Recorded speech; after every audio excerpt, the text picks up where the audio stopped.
And check my thread. Facebook is connecting. Lots of thread. I'll change the thread. Hi everybody. We're let's see. Getting everything connected up here. Okay, there's that one. Oh, I need to fix that. Okay. All right. I see 2 people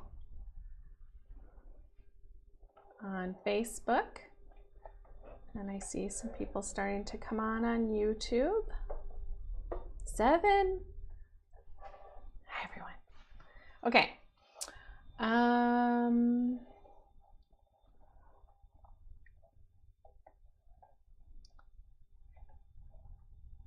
We're here today. We're going to do, this is our first project on our Quiltworx Box program for the small projects, and we're going to be making seasonal table runner. If you have not, or if you're not part of the box club, you can still join us, and there's still even time to sign up for the box club, and there's also plenty of time. You can also just go get the seasonal table runner pattern. It's part of our general inventory, and you can make it. If you have it in your stash, you should check around, because we're going to go over all of the little details for making it. This is a great little beginner project that we're doing. It's part of a group of 4. For those who don't know, our Quiltworx Box Club is a quarterly shipment program, and we just started it this year. There's 2 different tracks. You can do a large quilt where we make one portion of a large project, and those ship a month earlier than the small boxes. And then the other option would be to do 4 small projects. So this is the first, and then we would have Antique Lighthouse, the Milk Thistle placemats, and then we're going to do 1 Quiltworx Leaf series at the end of the year. There's different colorways for each of the projects that you can choose from at the box program. If you want to get in on it, you still have time to even get into the first box, which is the one we're doing today.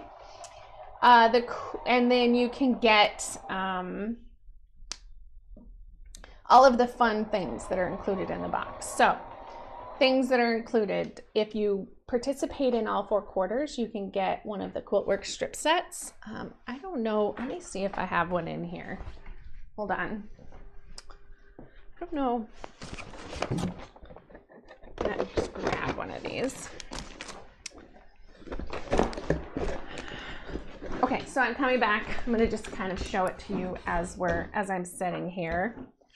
As Mom's getting things set up. So the camera on the front of the computer isn't the best one to be using. I don't have a strip set, but look up the Eva's Quiltworx strip sets online. This is your actual box. Isn't it pretty? So anyway, and this is what your table runner pattern, this is the one we're making today. This is what it's going to look like. And it has all the fabrics in it that you would need for making this project, and we label them. So some you can order it pre-cut. Now pre-cut doesn't mean it's cut all the way down to the template steps, but it does mean that it's cut, so you can kind of see there's some labels there. It does mean that it's cut down to strips, so we take all the yardage and we cut it an extra level into the strips that you need in order to start your class with Judy. So in addition to that, we have some notions. In the first group, there was a little Yoo-hoo glue stick and a Sew-Line fabric glue pen. We use tons of this stuff in all of our projects. So these are great, great little gifts to get in your box. There was also a fun project. So We do a surprise pattern in each one called Stash Busters, and it comes with the fabrics to do it. Sometimes the fabrics in the packages won't be exactly what you need for the Stash Busters, but this year we're trying really hard to make it so that you can make this project with what's in the box. So this last time, so the first boxes come with one called Haystack Cookies, and it's enough to make the table runner portion of it here. And the next ones come with a pattern that is so far top secret, but you guys will start seeing it soon when everybody starts getting their boxes.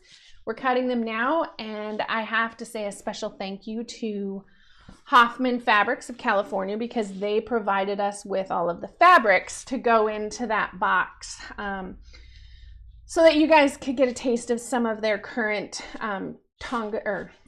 some of their current Hoffman batiks.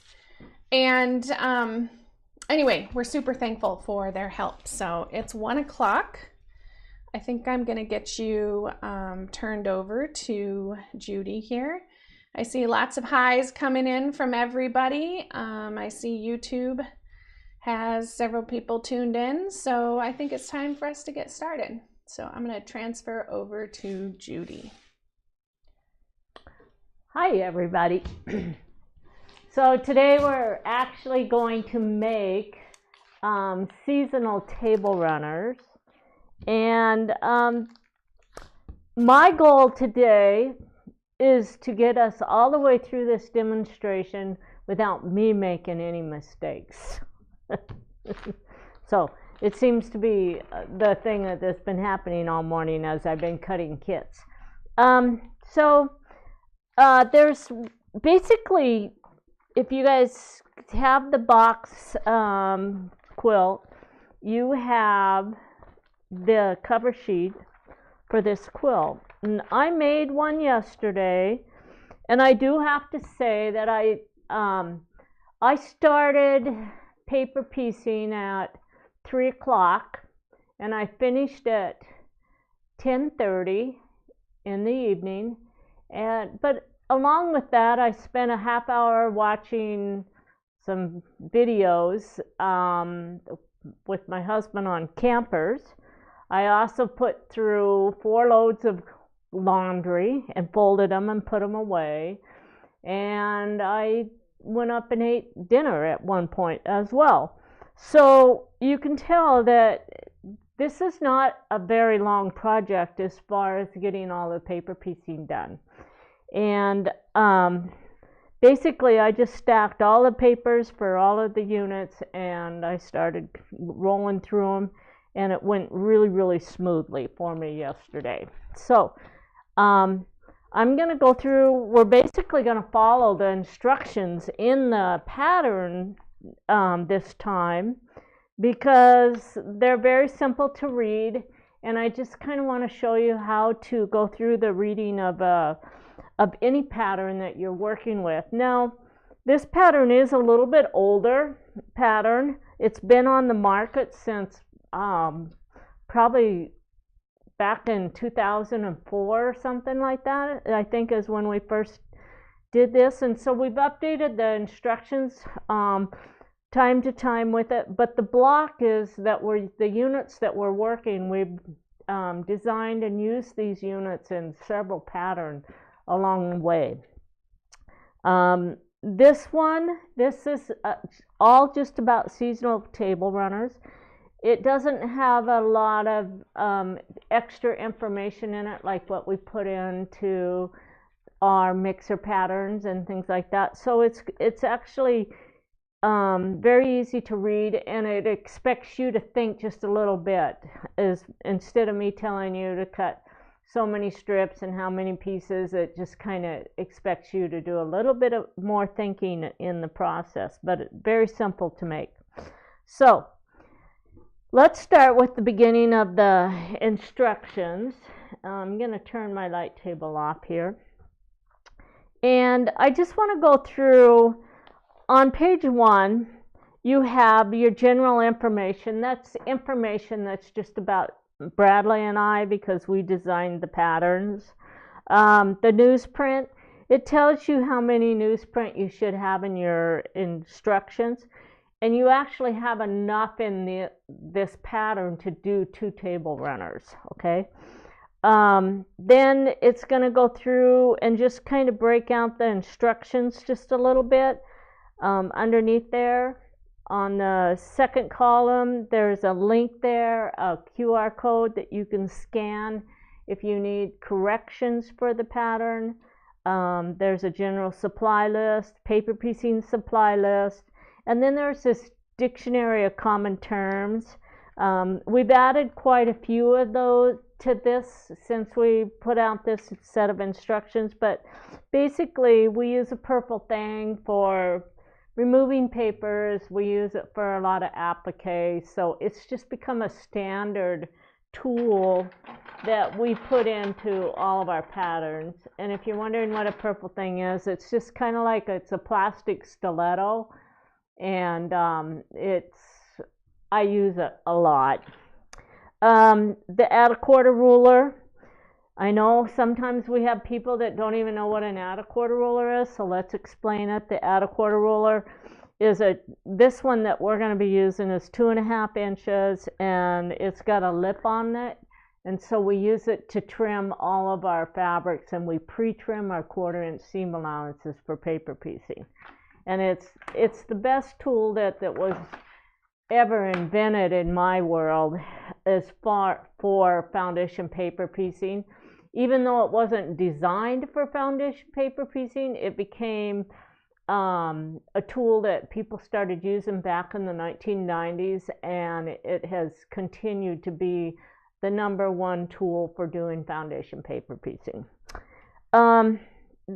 We also have a fold template. Now the fold template is just a piece of template plastic, and you can get it anywhere. We actually looked at one time to actually have these made and cut into different sizes, but by the time we got through all the packaging, they were wanting like $17 by the time we had them made and packaged properly, and it was just too much money.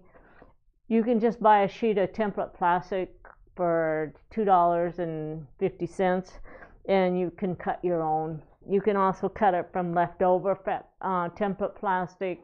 So, and we go through them, and it's really easy to cut through them. So it's like, well, why do we need something that we can't cut through? And so we use template plastic all the time. We also have, it talks about the right side of the paper and the wrong side of the paper. So one of the things that confuses a lot of people with paper piecing is you have the printed side of the paper is called the right side of the paper. The side where there's no printing on it is the wrong side of the paper. The interesting thing is with fabric, so the wrong side of the paper is actually the wrong side of your, the right side of your fabric. So when you're there, it's just the opposite. So when you're actually sewing, you sew on the lines on the printed side, but all your fabric is on the back side, and it's going to be showing the right side of the fabric, okay? So if you're going to start paper piecing and you're a beginner, you have to just, that takes a little while to get that into your head, that the printed side is actually, this is the printed side of the paper is the right side of the paper, but it's actually the back side of your fabric, and just the opposite there, okay? So then we talk about sew lines, and this is a question that's come up quite a bit. We're with new people that have been going out onto our support site. The sew line is the solid line. So when you look at our foundation papers, we design and we number the sew lines. So I have line 1, line 2, line 3, line 4, and it goes all the way up. So all of our foundation papers, you don't have to try to figure out which is the next line that you're sewing on. It tells you in here which lines you're. We also give you a section number because we cut templates, and then you have to pair those templates up, and it's quite simple to do, and we'll go through that in our instructions. We also add what's called a dashed line, and beginners sometimes will go in and sew on the dashed lines thinking that that's the stitch, but it's not. The dashed line is actually, if you took your add a quarter or a ruler, quarter-inch ruler, and you set it up on the solid line, you would find that the dashed line is the edge of your quarter-inch seam allowance. So the purpose of that dashed line, and you will be using it with this pattern a lot, is it helps you find the boundaries on the back side of the paper when we actually start sewing. And I'm going to give you some tips and tricks on that as we go. So you can't figure out whether you're supposed to sew on the solid line or the dashed line. It's written on page 1 in 99% of all of our patterns. If you just go to that dictionary of common terms, it's right there for you. All right, so then we're going to go to page 2, and it talks about washout fabric glue. We have 3 different types of glue that we work with, and I'm just going to go through these because there's always questions here. So you'll find in our instructions that we talk a lot about a Yoo-Hoo's glue stick. So the thing I like about Yoo-Hoo is when you put it on the back side of the paper, and it'll stick to your fabric really well. It dries and it doesn't come off. And it doesn't gum up your machine, it doesn't gum up your needles. You don't end up with a lot of glue all over the machine.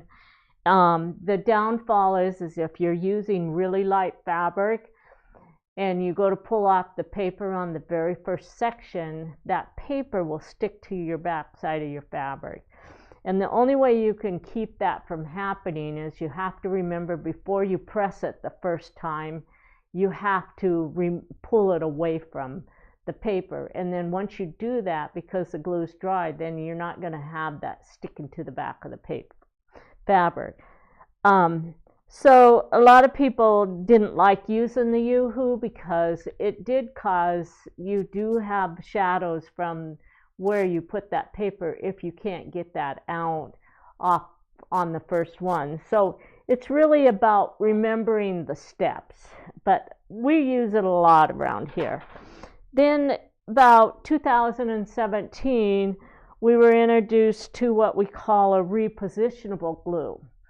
And it works really well. It doesn't leave any glue on the backside or paper on the backside when you remove it. You only put it on the first section. But it has some real disadvantages. And one of the disadvantages is it's hard to find now. And I think that's because quilters use it all the time. It does leave residue on your fabric. And so if the residue is on the back side of the fabric, it's not a big deal. But when we work with template layout sheets, sometimes that residue gets on the front side. If it's a black fabric, I don't use this because you can see it on black fabric. You can't necessarily see it on anything else. I do use it all the time, but it also you get buildup on your machine from it. Backside the pressure foot, you have to keep it cleaned off. I probably clean it 6 to 7 times a day when I'm using it, my pressure foot, because that glue will come off on the bottom of that pressure foot, and pretty soon your fabrics and your paper stop feeding properly. So you have to learn how to use this stuff, but it is probably the #1 favorite glue on the market for paper piecing.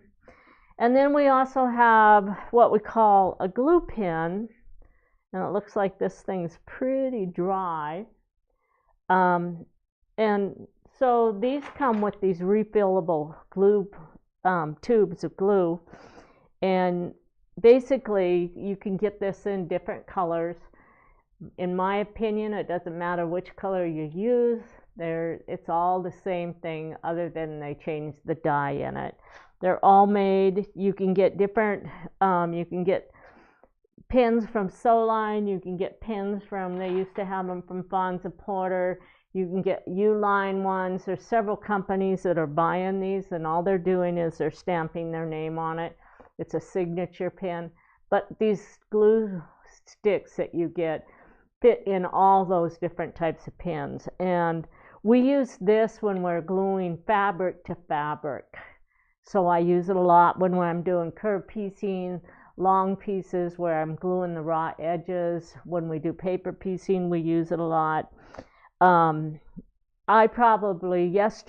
I probably went through 3 of these tubes.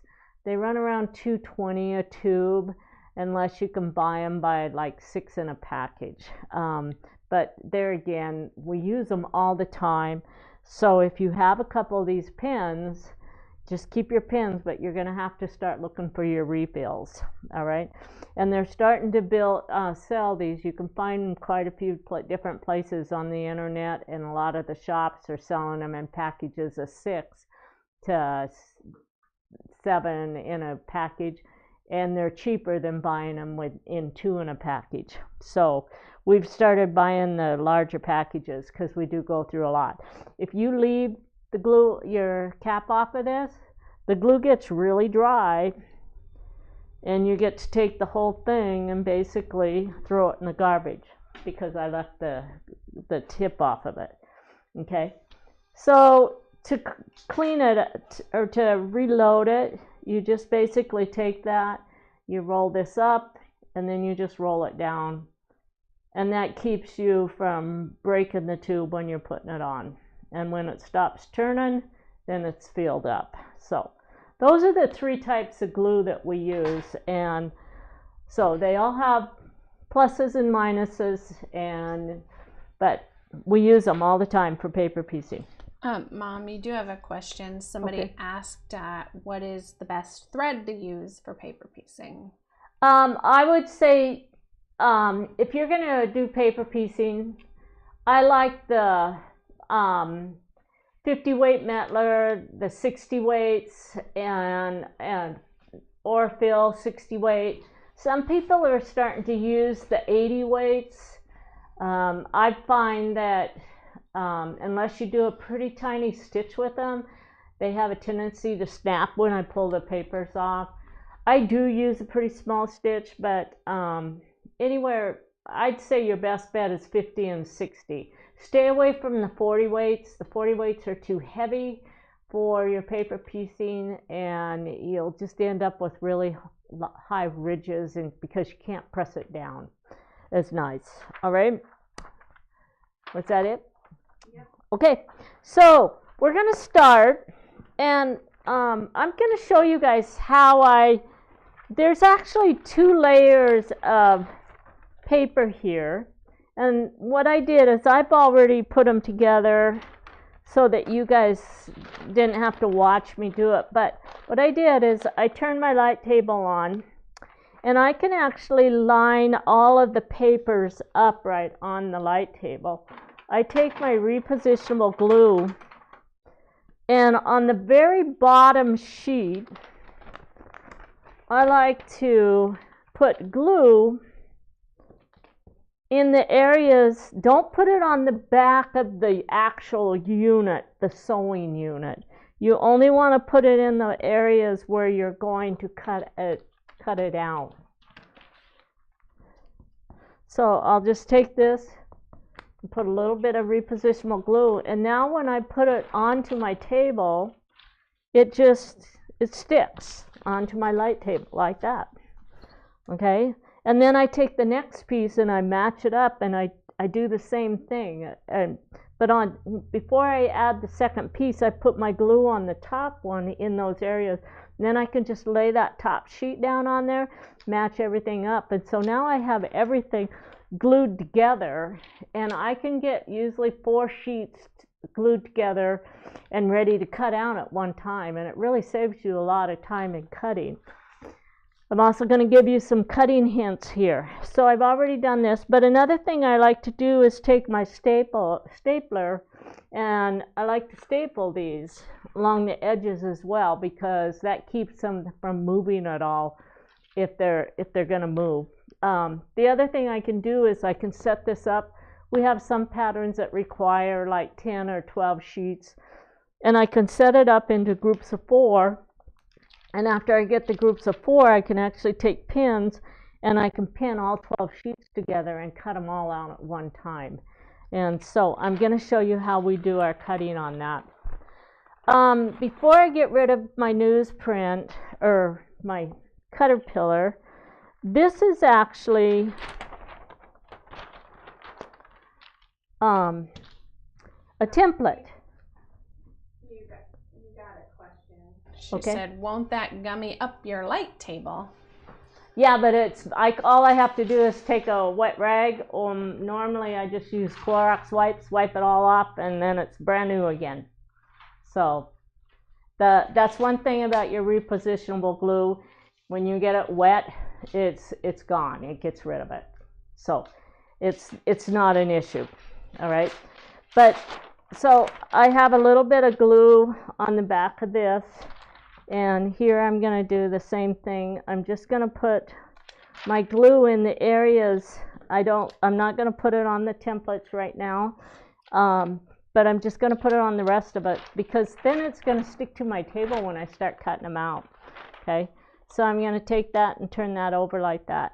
Now I'm going to get rid of the light table for a little bit, and then we're going to have to put it back up here because I want to show you some other tricks. But I'm going to show you how we actually cut out our foundation papers. So we're going to start with the template layout sheets. Whenever you're doing template layout sheets, you need to cut right on the line. Okay? If you add excess to it, a lot of times they won't fit onto the strips of fabric that you're actually setting them up. What we do is we actually tell you how big to cut the strips of fabric. So this piece right here, this layout sheet, it says cut 6 1/4 inch strips. So in my cutting instructions, I'm going to have those strips pre-cut, and if I leave any excess around here, chances are I won't be able to fit my templates on there, and then all of a sudden I don't have enough fabric because I might be spreading them out too far. And so always cut, if you cut them the first time when you're cutting everything out right on the line, you never have to recut it. It's very common that my students will come to class and they'll quickly cut these out with scissors, and then we have to sit down individually and cut everything down so it'll fit on our strips. So by putting the glue on the back, I glued it to my table, and I can actually just take my ruler and I can run my ruler along here.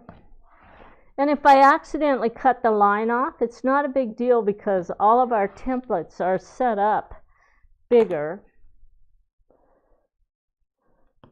than what you actually need.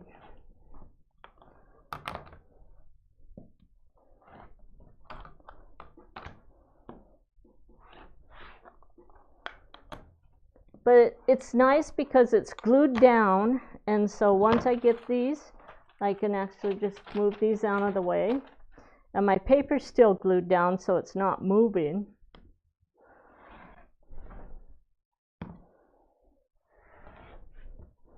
And like I said, if you end up cutting off a little bit of the line, it's not going to hurt anything.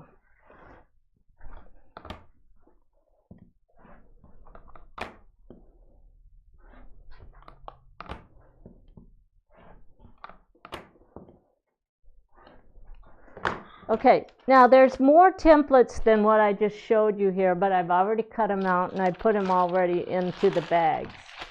So we're going to get rid of that extra paper, and then I'm going to look in my instructions. Let's show this, because at the very beginning of my instructions right here, it's going to tell me, let's see, it's right here. It tells me where all my pieces go. So I have to have 3 bags, and I have 3 bags sitting here. I have bag 1, 2, and 3.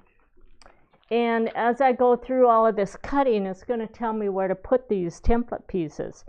So this is a C template, this is a C template, so that's going to go into my C bag. This template here is a B template and a B template. So we're going to put these two templates into our B bag. Okay.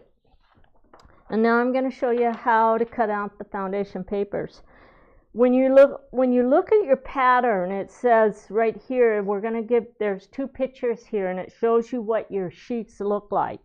So if you accidentally cut up something, or you find you're missing something, you can actually look at the sheet before you say, well, I didn't get these. Look at your instructions, and if the pieces that you're supposed to have is printed on this piece, on the newsprint that it shows you here, that means you've lost them or you misplaced your pieces somewhere. All right, we get comments all the time, well, I'm missing templates, I'm missing this page, I didn't get it, and yet they have half of the stuff that they cut off of that page. So what happens is sometimes we stuff things in the wrong bag. So before you call us and need a replacement, double check all your bags and make sure you have everything in the correct bag. Double check your garbage can to make sure that it's not in there. If you cut this out and then you don't finish sewing it for 5 years, then you probably aren't going to find them. So you might have to contact us on those situations. All right. So look at these. It tells you where everything goes. Now I'm going to show you how to cut out your foundation papers. On your foundation papers, so I have a little bit of glue on the back side of this, so it's going to stick to down to my table. I'm going to find my ruler here, and the first thing I'm going to do is run around, and I want my foundation papers to be cut about 1/8 of an inch outside that solid line. So I'm just going to do all my straight cuts first.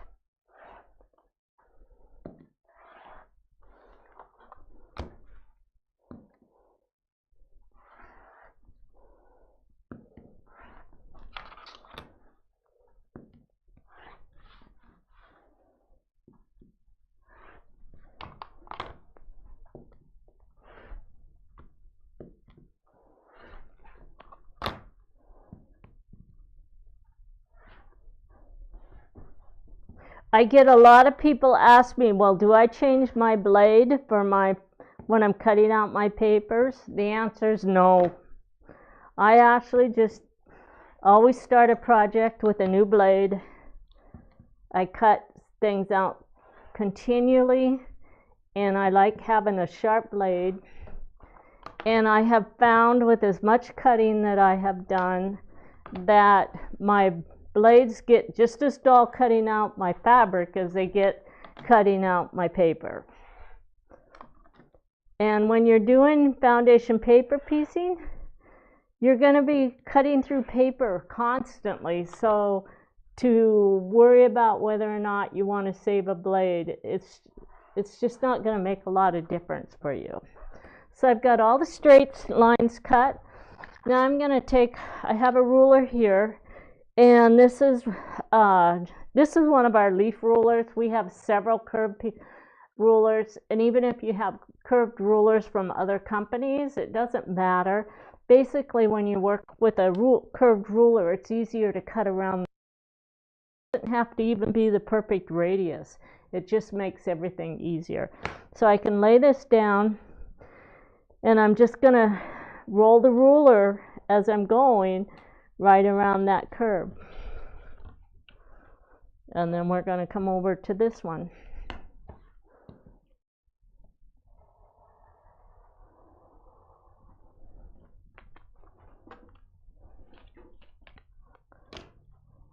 And we're going to do this one.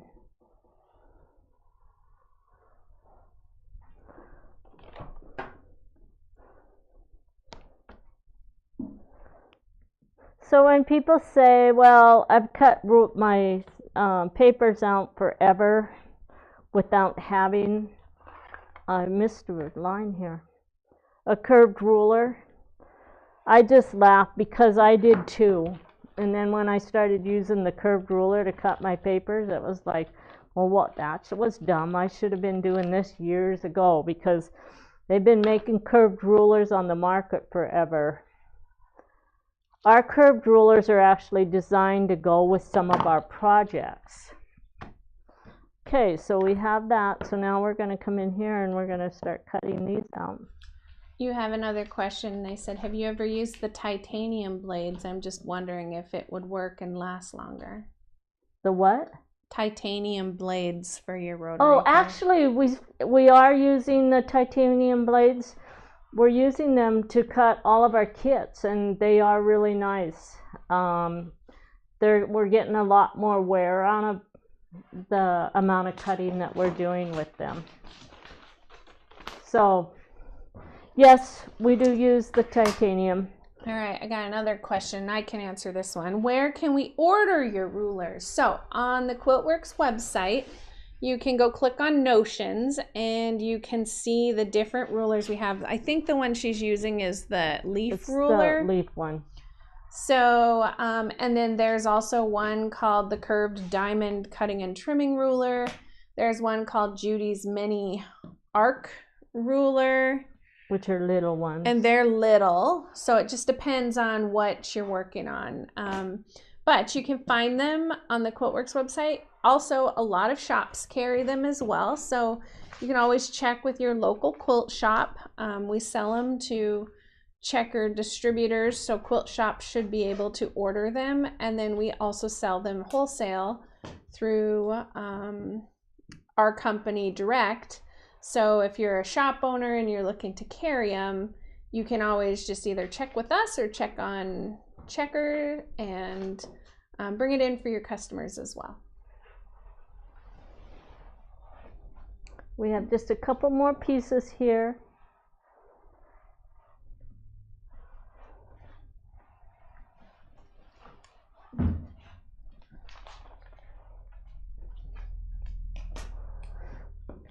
I just like the protection of the curved ruler when I'm cutting out paper, because I don't have to worry about, we're going to have to move this one because I can't reach it. It just keeps my fingers away from the blade, because when I used to have to cut them without, basically I'll cut this one without and just show you the difference. So on this one,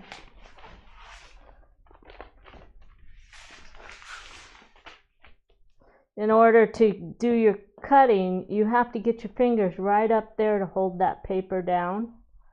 And with the ruler, it holds the paper down for me, so I don't have to worry about getting, but see how my fingers have to follow right along that blade? And that's why I like the rulers, is because it really does protect my fingers. You have another question. Would you do this same procedure when doing multiple pages at a time? I'm just concerned with slippage. That's why we have them all. You can go through and staple. If you have lots of layers of paper, you know how I showed you where I put the staples on the outside, you can also come in and actually, before you cut, just cut some holes around it, and then you just put a staple and you can actually staple everything together, and then it does not slip on you because you have a staple in each group. So I staple the papers a lot. If I only have 4 and I can get it glued down, I normally don't have to worry about them moving on me. But yes, if you have like 12 layers of paper there, you're probably going to want to make sure that you have a staple on each one of the elements before you start cutting through them. Someone asked, what light table do you use? I use the Caterpillar. It's the best light table out there. I'm sorry. I hate to be so opinionated, but I love it. It is awesome. And I just opened up a new one today. I have 3 of them around the office. And we use them all the time. Okay, so we have our papers cut out, and it's going to tell me to put the papers. So these papers, I'm just going to put a paper clip on them. And these are for my group C. And just so you know, it says STR, those are the abbreviations for seasonal table runner. It's not a misspelled star word, it's basically seasonal table runners. We're going to put this one in the C bag. This one, we're going to put this in the A bag because it's my unit A. And then these pieces here are going to go into the B bag. So, something else that I'm going to mention is if you did buy the box, when you opened up all your pattern, there were labels on all your fabric, and it told you how many strips to cut from that. So like you might have had 3 labels on your yardage. So basically I went through and I pre-cut all of my fabric strips according to those labels. And what those labels are is they give you the pre-cuts for all of your fabric, your yardage as we go through and add them on here. Okay, so we're going to lift the table, and I'm going to skip to bag 3, which is the C group, and I want to show you guys something. So I'm going to put the light table up. So in every one of our instructions, if you read the first paragraph before you start, it's always telling you to trace the dashed lines on the back side of the paper. Now, I suggest if you're brand new to it, just follow those instructions and trace your dashed lines. There's different ways people do it. Some of them mark them with a black marker, and then it goes through all the way to the back. It's not my favorite way. I like to just turn my light table on, grab a pencil or a pen, make sure it works, grab my fold template. And these papers, a lot of people would say, well, I'm not going to do that. It's just too much time. It takes maybe 5 minutes to do it. And it will save you probably 3 hours of sewing. Because when you mark the papers on these geese, you're not guessing where it goes. A lot of paper piecing, once you get started on it, it's really easy to just guess where the piece goes. But on these, it's so easy to get those outside pieces, these units right here, in the wrong position. And so if you take these pieces and we turn our light table on, we can see the dashed line without any issues. And I just take this and I only mark the ones that go straight across. I don't have to mark the ones next to the sides of the geese because I only need those. And we're going to do 4 papers for our demo. So you can see it doesn't take that long.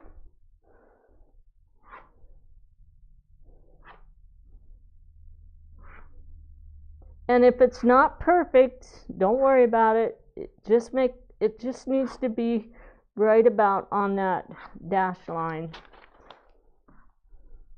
And anything works.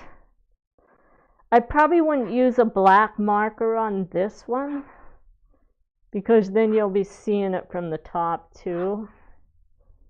And we really only need those lines to show on the back. So I'm going to do one more.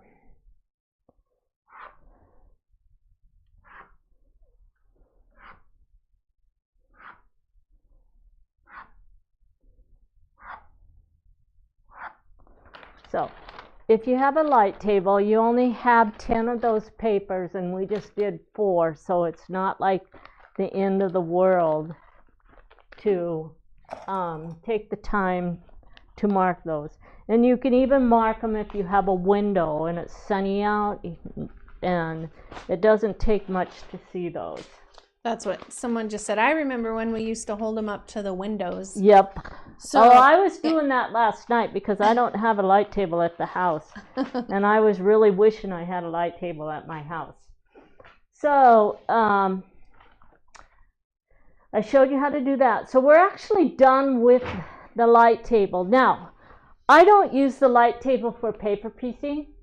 However, I have seen a lot of students, because you can actually get these light tables in a smaller one that actually it's easy to carry. You can put it, it comes with a carrying bag, and they use it when they're putting their fabrics and actually doing paper piecing because they can see all those lines.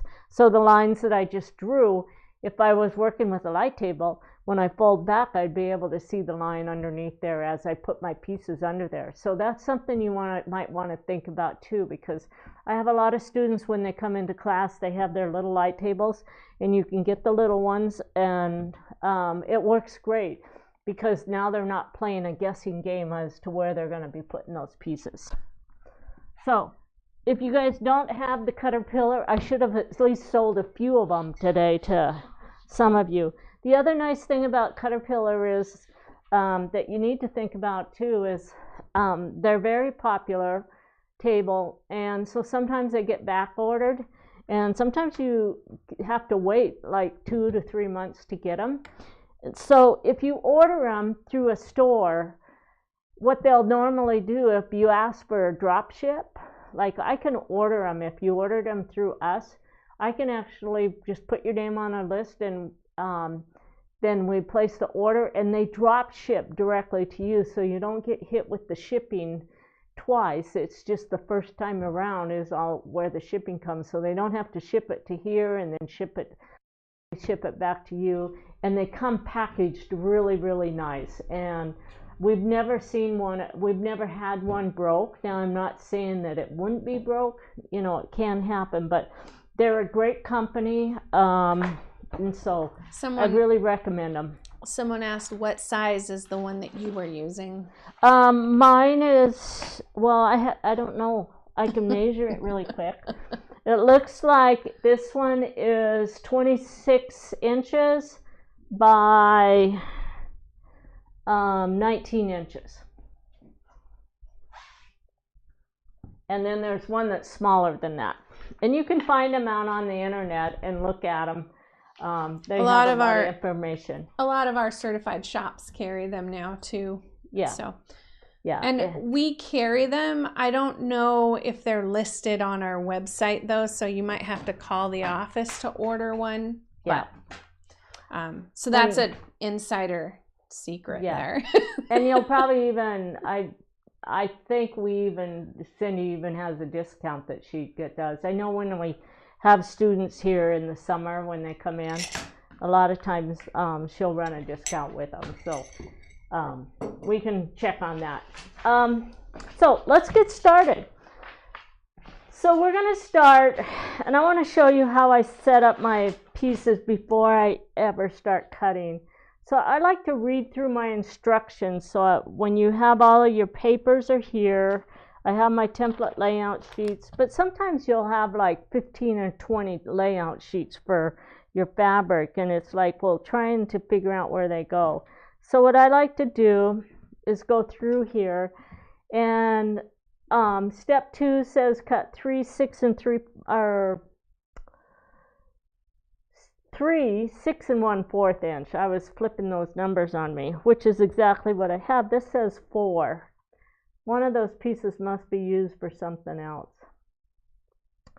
Strips from fabric A1, because I need 1, 2, 3. I get 4. Yeah, so I only need 3 strips, so I believe one of these is used for something else somewhere. Okay. Or I cut it wrong. It could have been that too. But it says 4 here. So we're going to take this piece, and this is my template layout sheet A1, and I'm just going to clip it to this. And then we're going to find the next cut when we go down here is, oh, I take a highlight pencil, and as I'm going through to check all my fabrics, like what I just did here, I just run this highlighter along there, and I like to always find what the bag number. So instead of reading all of it right now, then I like to just do a highlight. So on this one, this is my cut for my, I have to have 2 7-inch strips. And that's for these pieces. And I have an A fabric and a B fabric. So when you're looking at your fabric chart up here, we're using 2 different colors on these pieces.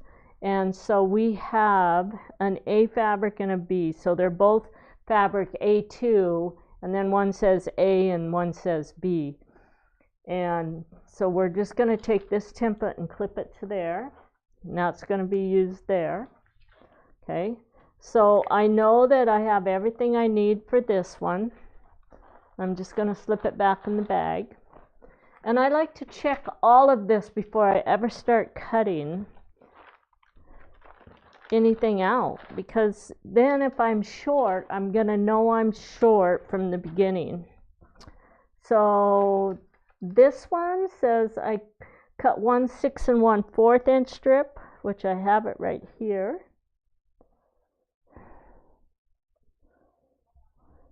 And that one's, that's probably where my other 6 1/4 inch strip came from, right there. That's probably why I needed 4.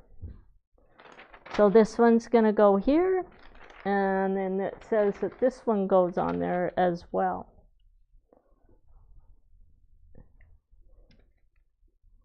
So we're going to clip these 2 to this.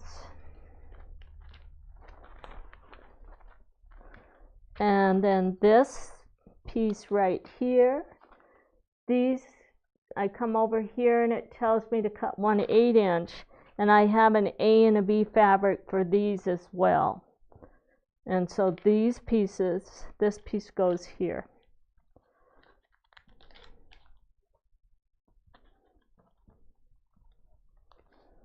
So we're going to take this and we're going to slip it back in here. Okay. And we're going to put those back in there too. And then we're going to go to this piece, this bag, and we're on group C now. And there's a few more pieces in this. So we are actually using several colors for the geese on, for the geese on here. So we have, we named them C3A, B, C, D, E, F, G, and H is what you should have. And those pieces, I know I'm skipping a little bit right here, but I know that the geese go with those because I cut it out last night.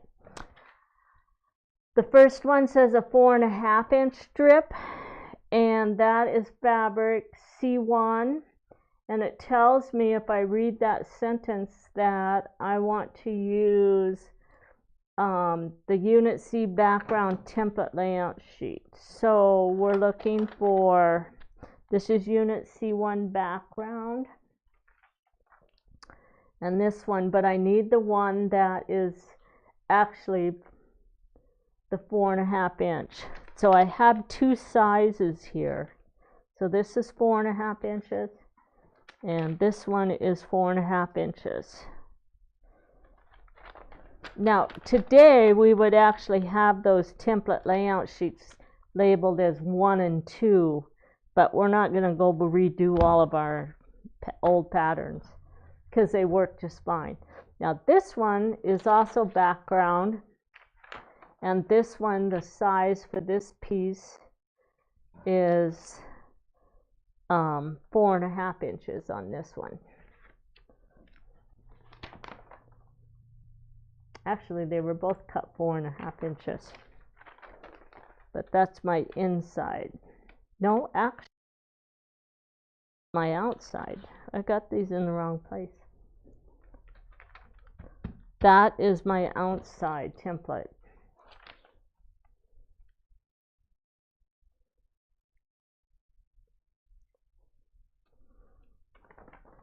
I'm just double checking here because I think I put the colors in the wrong spot on my chart, because my inside background is, yeah, that's what I did. So anyway, this one is the inside piece. I did that myself. Got those colors mixed up, and this is my outside piece. There we go. And these go with the geese. So we have all of the pieces. So we're going to start going through and we're going to do some cutting on these really quick. I do want to mention to you that in my world, to keep things organized, once I get all of the fabric and the templates paired up, I don't continue with the cutting on it until I'm ready to actually start working with that bag. So I like to keep things basically looking just like this, and then when I'm ready to actually start paper piecing, I'll bring all of the stuff out, go back, do all the cutting on it. But it just really helps, because if as I'm working through from one unit to the next, if I have extra fabrics, I can set them aside, and it helps us figure out whether, if we make a mistake, it gives us the extra fabric we need to go back there and correct some of those cutting mistakes that we make, which I make them all the time. So we're going to start with these two pieces. So I'm going to go back to page 2, and there's my foundation papers, and it tells me that I need to cut 10 pieces. And looking at my instructions, it says I can get 4 pieces off of a strip. So if I can get 4 of these, instead of me laying that out, I'm just going to take it and go like this, and we're cheating. Okay, so that's one of the nice things about watching a video, is we can cheat on occasion. I'm working with a batik fabric here, and this is one of our fabric lines, and it does not have a right and a wrong side. So if I was working with fabrics that had a right and a wrong side, what I just did there, I would have to go in there and set everything right side up. So if you're going to cheat, make sure that you get everything stacked right side up before you start doing that cheating, because you don't want to come in here. If I cut everything like that, then I'd be cutting half of them the wrong way. Okay, I have everything cut. Now we're going to take this, and we're quickly going to put a paper clip on each section template.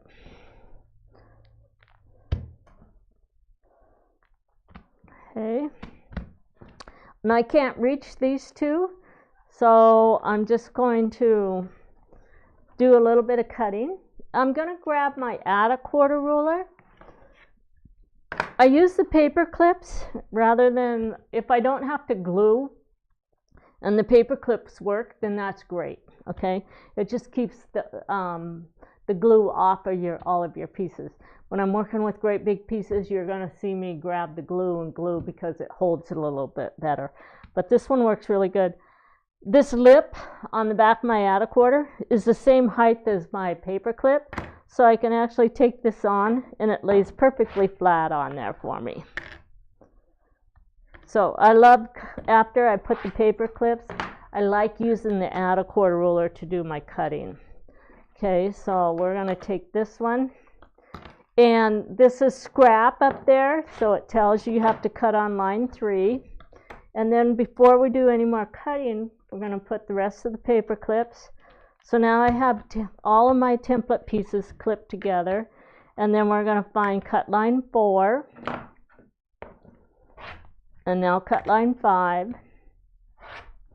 Cut line 6. This is a scrap piece there. And this is cut line 7. Okay. And then all of these are actually the same size template, so it doesn't matter the order of those. Where these two are designated to section 1 and section 11, so we don't want to get those mixed up. So now we're going to take this one. And this one, the way we have the color for this pattern set up, we actually use more of one color. And when we write our instructions, well, normally we ask you to stack your fabrics in numerical order or in alphabetical order. So if you're stacking your fabrics in numerical order, you always want to end up with number 1 on the top. If you're doing alphabetical order, you want A to be on the top. And it just keeps everything organized as you're trying to figure out what your layers are. But a lot of times we can pair up our colors between 2 units if we cut that way. So when I go to my cutting instructions here, it tells me, and I am actually going to explain something. When you look at my pattern, you see all these little swatches. When I review my pattern the first time, I like to take all my swatches of my fabrics and get them put in place there.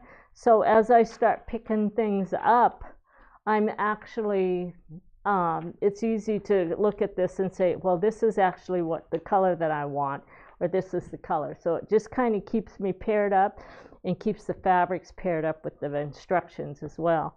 So this one tells me,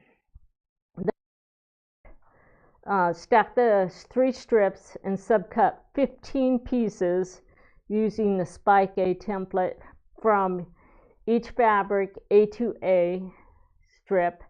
And so I have 2 strips there, so I can get, I'm going to cut 15 from each one because I need 30.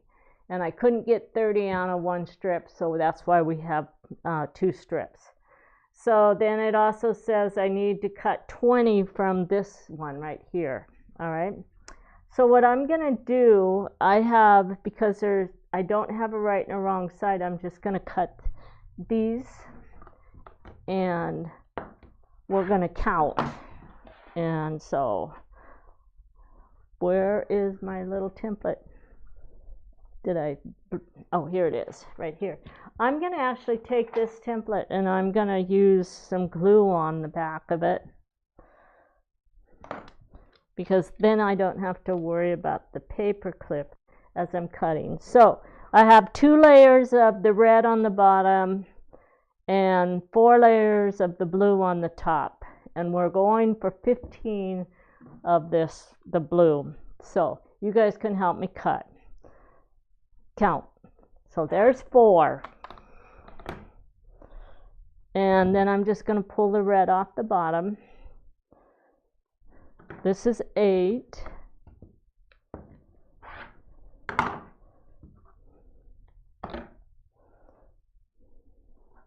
Pull the red off the bottom.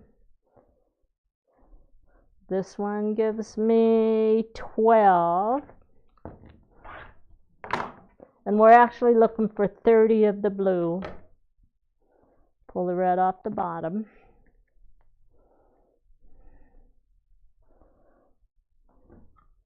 This one takes me to 16.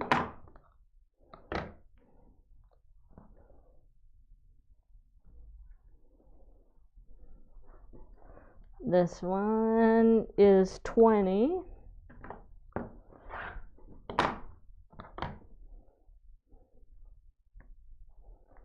And we'll just put those there. Keep the top template here. This one gives me 24.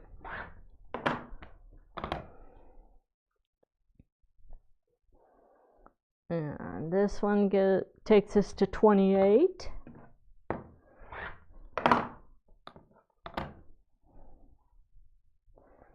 And then I only need 2 more, so I'm going to take 1 layer off there.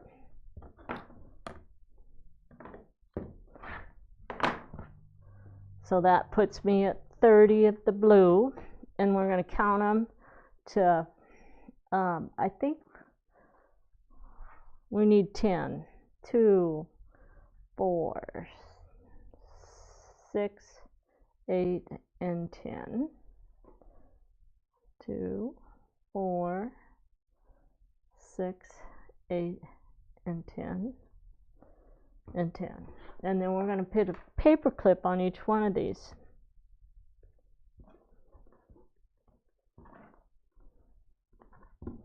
Okay. Right. Then that's going to give me 2, 4, 6, 8, 10.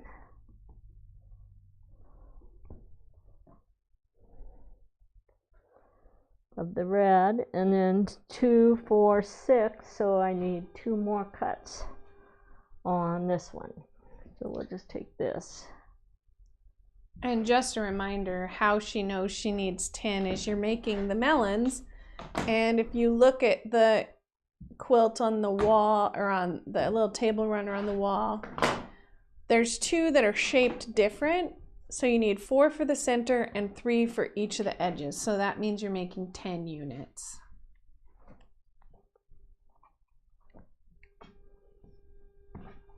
All right, so we have those cut. So basically we are ready to start paper piecing these. And I'm only going to do 4 sets, but I'm going to show you how we're going to stack these. And then we're going to continue with the cutting, because when I start the paper piecing, I'm actually going to work through a couple units at the same time, all right? So basically we're going to find the very last section, which is section 11. And underneath there it says template A3, so I'm going to just put template A, the pieces for template A3 right here. And we're going to grab, I'm just going to grab 2 today, and we're going to start 2 of them. And then we're going to, the other thing I'm going to just mark on here, so I have more red than I have, no, I have more blue, right? So this is a blue, this is a red, blue, red, and blue. So we're going to take this. Okay, someone has a quick question. They said, I don't see in the instructions where it says 30. Huh? It says 15 and 15. So it says stack 3 strips. So I had the 3 strips basically. I had 2 blue strips and 1 red strip. Okay? And then it says subcut 15 pieces using the spike template A from each fabric A to A strip. So you had 2 strips, so I had to cut 15 pieces from each one of those strips. There you go. Okay, that's where I came up with the 30. All right, then it says 20 from the AB2 strips, so that was my other color there. So you just, that's where your thinking process, you have to stop and work through there. But basically I have 2 strips, and I had to cut 15 strip pieces from each strip of the red, right? Now we're going to take, we have a template here. So these are all the same. I'm keeping all my sew sides together, and then we're going to have a stack of red. And let's just, I'm not going to get that far so with the paper piecing, so let's just stack them. And then we're going to have another blue. Then we're going to our background, and then we have red. We have background, blue, and my very first piece. So this is template A1, A2, and A3 was the last one. So if you're using two colors, you should have them set up like that. So I have 3 blues and 2 reds. It's the way we designed the one that's on your box. Okay, so we're going to just take these and we're going to set these aside like that. Now on the on the B unit, we can actually paper piece these units right along with this because the stacking is exactly the same.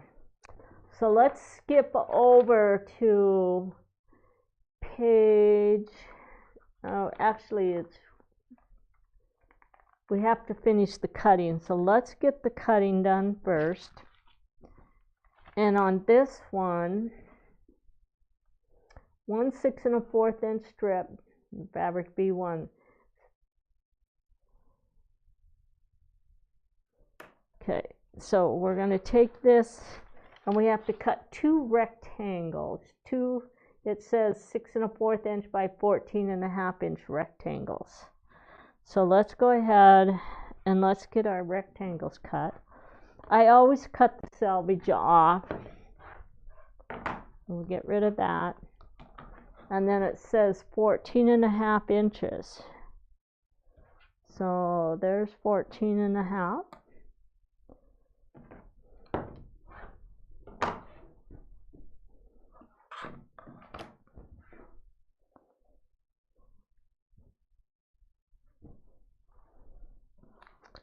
And then we're going to take each one of these templates. So this template, I'm going to use just a little bit of glue on the back, not much. And we're just going to place it like that. And then we're going to take the other template and we're going to place it like this.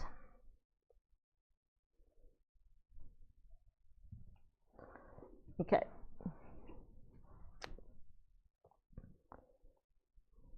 And it tells me that I'm supposed to be able to get 2 of these. I wonder, because I have to have, oh, see there again, I don't read my directions. I had to have 1 6 1/4 inch by 14 inch strip. And that one I was supposed to put with my, the first rectangle, which let's make sure that 6 1/4 inch. We have to go down here and follow our instructions, Unit B template layout sheet. And that's for sections 4, 5, and 6. So I'm going to look on here. This is 4, 5, and 6 goes on the 14 inch. So this one is the right size. Okay, and then when I flip this over, I have the piece underneath there just like that. And we're going to put 3 paper clips on it. I guess I didn't make it, you guys. I made my first mistake for today in my class. Okay, now this one is the one that I messed up. So basically what I do when I mess something up is I just look at it and I go, okay, if I took this piece and I look at this, I can actually, let's study this just a little bit. So when we design our templates, we basically take the unit and Bradley does an exploded picture of the foundation papers, and then we add our excess around it, and then we put that back together as close as we can get it to fit into a rectangle, a triangle, a square, a circle, however we can get it to fit on to where we can cut all 3 pieces at the same time. So when you look at them, you can tell that, like, This one doesn't have a lot of excess on it. This one has lots of excess, and so does this one. But the only way to get those to come back and fit properly so that we could do it as one cut, we had to fit them as best we could. So if you make a mistake cutting out something, your fabric, you can come in here. And so what I'm going to do is take this piece here, and I'm going to cut on cut line 1. Okay, and I'm going to set this template aside. And now I can get 2 pieces off of this. So we're going to take this one. And then we're going to take this one.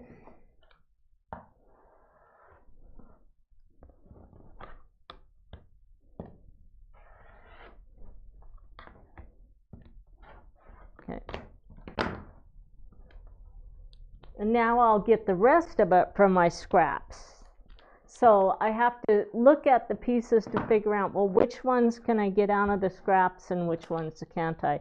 So if you look at this one, this template's just a little bit bigger, but the actual size that I need is right here.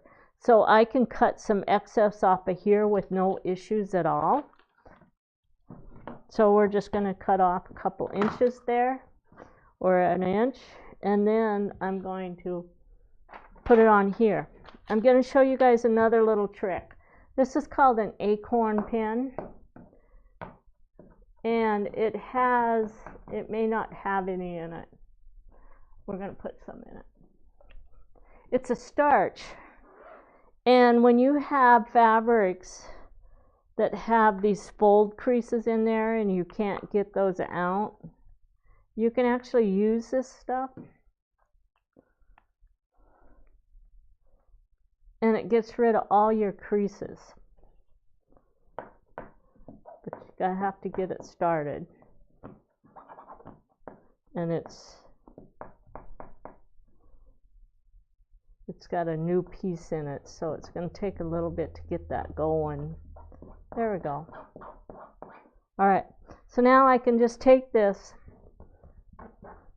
and I can run this right along there, that crease. And now it just lays down perfectly, and I have no more crease in there. So I don't have to run over and spend 10 minutes trying to iron that out. Now I can take this, I'm just going to take this, fold it in half, put this template on it. And it's a long piece, so I'm going to put a couple of paper clips on it. And then we're going to cut.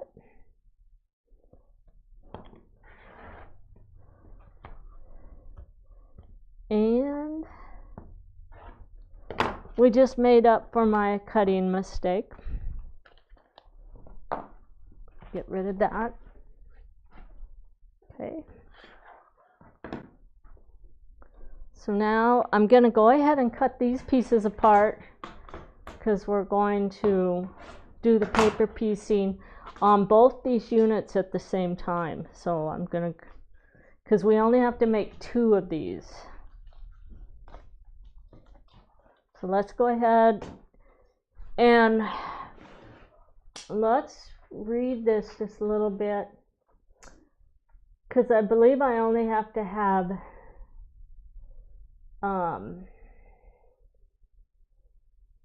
when I look at that, 1, 2, 3 of the blue. So I have to have 6 pieces from my blue strip, and I have to have 4 pieces from my red strip. Is the way the colors are set up for mine, what we're doing here. Something else that really helps you guys, if you're doing this for the first time, you can actually take these little swatches, like what I put there, and because sometimes we have to put it away, and just to make sure we don't forget where we're putting our colors, I can put these little swatches on here. So I have 3 blues here, so that means I'm going to have 3 blues, and then I'm going to have 2 reds. So that way, if I end up putting this away and I come back 6 months from now, I'll remember. All I have to do is just look at it and go, okay, this is where my blues go and this is where the red goes. You see what I did there? And that will save you over and over again if you put these little swatches in place. And it's the same thing here. I could have put them there, but I wrote on it instead. All right. So now we're going to cut them really quick. And I'm going to put some glue on the back of this. So since I'm only making 2 pieces, I need 4 of the red pieces.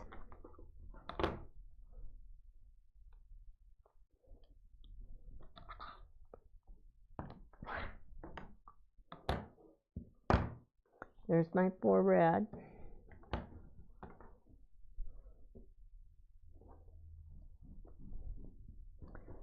And this one, I need 6 of this one.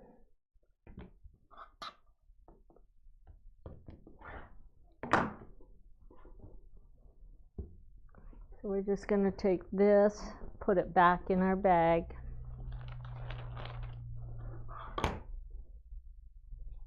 Put a paper clip on this one. Put a paper clip on this one. Actually, did I cut those right? 1, 2, 3, 4, 5, 6. Yep. So I need those in groups of 2. So let's go ahead and do that. 2.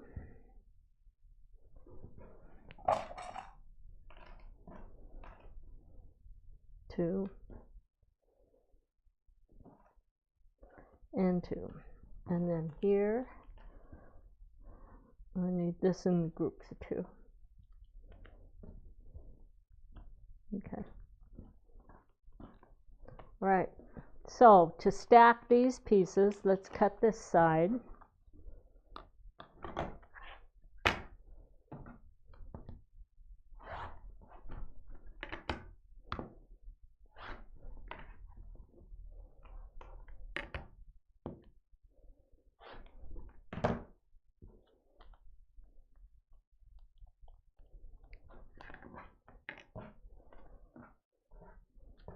Okay, so we're going to actually start the first paper piecing demo, and then we'll come back to finish up do the geese after we get this one. So we'll finish up with the geese in just a little bit.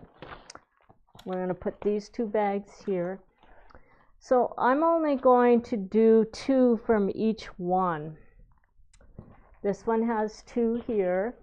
And we're going to start here with section 11, which is, if I look, it says template B6, B-6, which is that one. Here's my sew side right here, okay? Then it says I need a blue spike, so we're going to put that right there. And then it says I need template B5, which is right here. And then I need the red spike. Okay, and then I need template B4. And then I need a blue spike.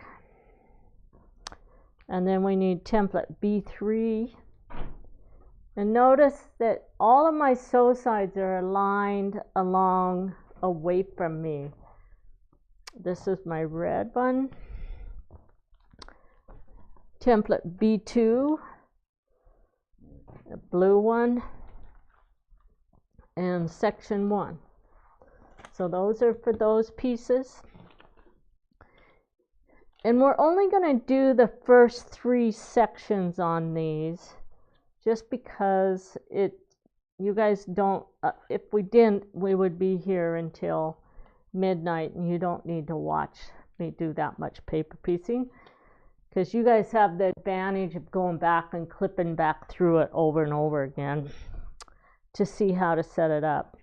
So my very first piece, this is my third piece, this is my next two, and then I'm just going to grab 2 pieces of paper here, and then we're going to take the rest of these and we're going to slip them back in our bag.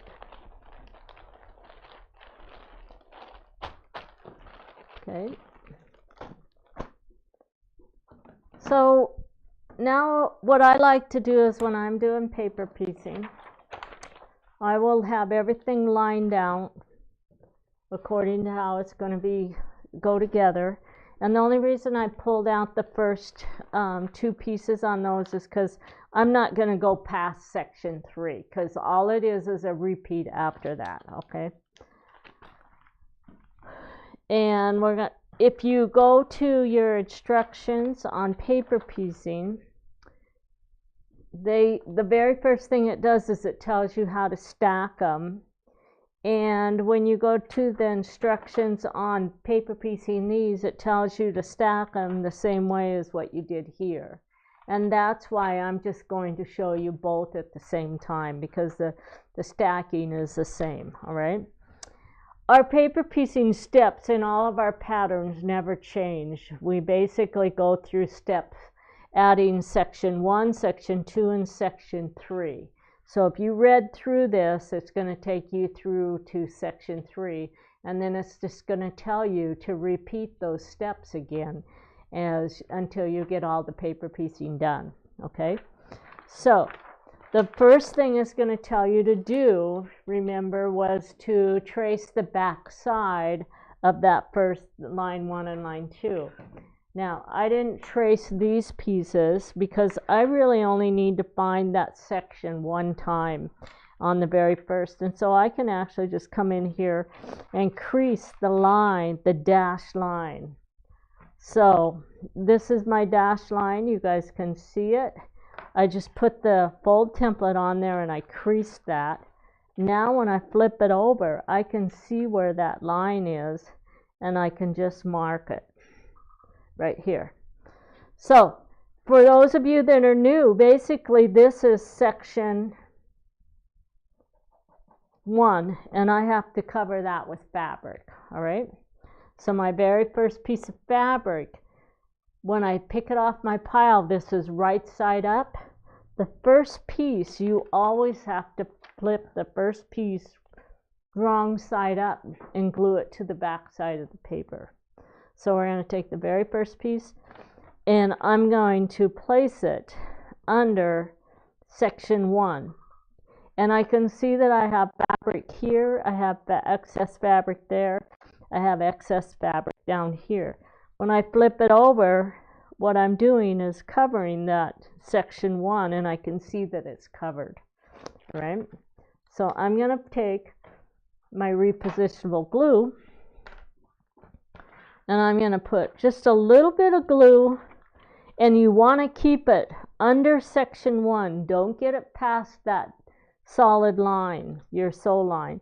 And all you're going to do is just take it and glue that on. After you get the first piece located, all you have to do is take the next piece and stack it on there.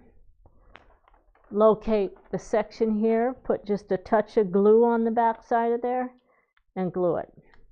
Because we cut all of our papers basically the same size, everything's going to just stack up for you. So if I'm doing all 10, I would put the very first piece on all 10 of them, and then I will come back and do my folding. Okay, so let's take this, and I'm going to do the same thing over here. Let's find section 1. That's this great big piece. And sometimes it's hard to figure out where those pieces are located. So let me explain to you.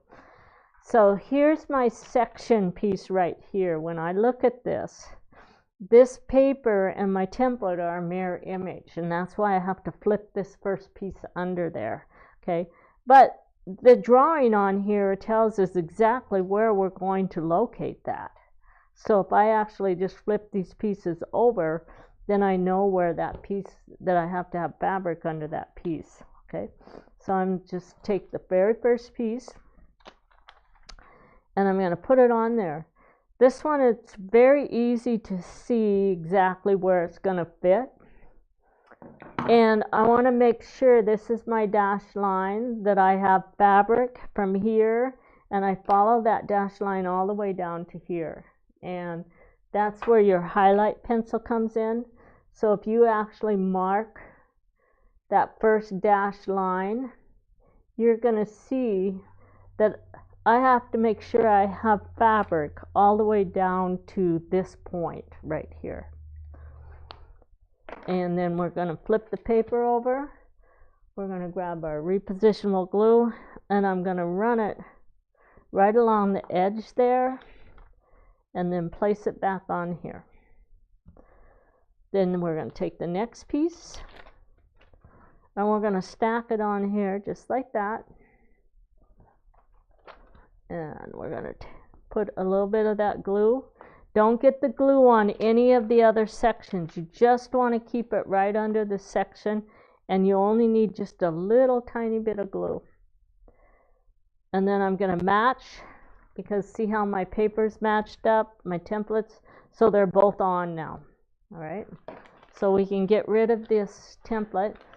I usually like to just take, I have a little bit of glue on the back side of them, so I just glue them to the table and keep all my templates until I know my paper piecing's done before I start throwing them away. All right, so we're going to pick this piece up. So the first thing it tells you to do with your paper piecing is to place the fold template on line 1. That's the solid line, which is your sew line. And then you have to have your add a quarter ruler. And we're going to get rid of all of this other stuff off our table, because the only thing we need is the rotary cutter, the fold template, or the add a quarter and the fold template. So place it on line 1, fold back the foundation paper, place the add a quarter ruler, put the weight of your hand on your fold template. So when you're working with fold templates, your fold template should be wider than your add a quarter ruler, because when you just hold on the add a quarter ruler, it'll slip. Once you take this and push it, you can slip really easy. If you put your weight here, all you have to do is just touch the add a quarter. You don't have to put any weight, and you trim. But this is going to stop it from slipping. And then we're just going to take this piece, we're going to fold, we're going to grab the next one, fold back. So I placed it on line 1, fold back, pick up the add a quarter ruler, and trim. And you're going to stack them. So if you're doing 10 or 20 or 30, you're going to have a stack there. And then I'm going to take this piece, and just see all this excess on here. There's no reason to fight with that. Just take that and get that cut off now. And you can actually just come in here and clean that off a little bit too. Okay. Now we're going to place this on line 1. Fold back the foundation paper. Place the add a quarter ruler. And you're going to trim. And then we're going to take that piece and we're going to stack it. And then we're going to clean off this. Get that excess off of there. Place it on line 1. Fold back the foundation paper. Place the add a quarter and trim. All right. So I have all of my papers ready here. We're going to start with the big piece. Let me get rid of this garbage here.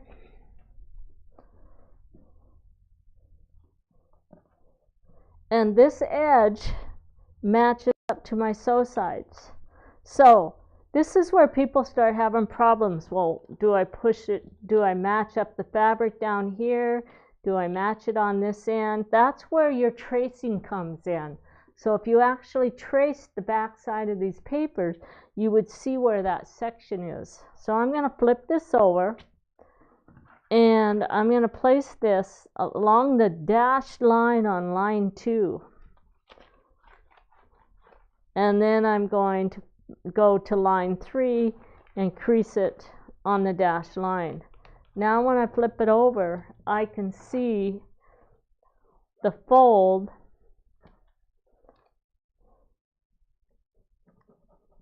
okay. So that's where your tracing comes in. It saves you having to do this on every single piece as you're working through it. So if you're really new, it's worth your time to go through. So now this is actually my section 2 right here. So when I place this piece on here, I have to have the fabric underneath section 2. And once you figure this little trick out and how to set it up, you'll be hooked on paper piecing the rest of your life. Okay, so now all I have to do is just take this piece, place it right on top of there, and then line this one right up and keep it matched up. All right.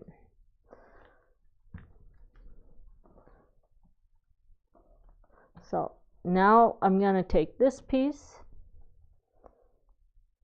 and this one's pretty easy because we basically made these strips the same width as the length as the paper. So it's really easy. Just make sure that when you set this, I'm going to move this up here like this. So make sure that when you set this piece on, that you can see fabric at the top of the paper, and always sit fabric at the bottom of the paper. And then no matter what, it's going to fit, and you won't have to worry about tracing them. So then we're going to take the next one, we're going to line it up just like that, and line this one up like that. Okay, so I'm going to show you another little trick here. If I was at home, I can just pick these pieces up and sew them. I don't have to glue them. But when you're new to paper piecing, a lot of people have a hard time getting it from here to the machine. And so what they like to do, what I've been teaching them, is to glue those raw edges before you go. Then you don't have to worry about that fabric shifting underneath there. So to do that, we can actually just take this, we can fold this back. And I just take the fabric, and I'm putting the glue right between the two fabrics within the seam allowance. So that's where my seam allowance is. So now those are glued together. We're going to do the same thing here. By the way, if some of you didn't know, we have a dog in here, Mab. His name's Mab. And he's being really, really good today. Some days he's not very good. He's still kind of a puppy, and he likes to play. But today he's just laying on the floor sleeping. All right, so I have all of those. So a couple of things I want to bring to your attention. These aren't going to shadow, but let's say I was working with black and white fabric. Whenever you're working with a dark and light fabric, if you want to avoid the shadow, if the fabric is on the bottom with paper piecing, whenever you're working with paper piecing technique, if the darkest fabric is on the bottom, you won't have a shadow. No matter what you do, you won't have a shadow because that seam is going to fold into the black or the dark fabric. If your white fabric is on the bottom, you will get a shadow unless you leave a sliver of the light. So you have to set that back just a little bit. So I have just, as many years I've been doing this, I've just learned to always be able to see a sliver of the bottom piece of fabric on the bottom, and that keeps me from ever having a shadow. All right, so we're ready to sew. So I'm going to bring these over here like this, and I like to figure out how am I going to sew this way and flip it this way, or am I going to sew this way and flip it this way? I'm actually going to go this way. So what we're going to do is turn our whole pile the way we're going to pick it up, okay? we're going to set the stitch length. I like to set my stitch length at I usually sew at a 1.8 to a 1.9 on most machines, and on this one I do a 1.8, so I'm going to downsize my stitch length to a 1.8. And I don't have a thread cutter on here, plus I have to sew standing up, so we're going to adjust my foot here because I sew with my left foot.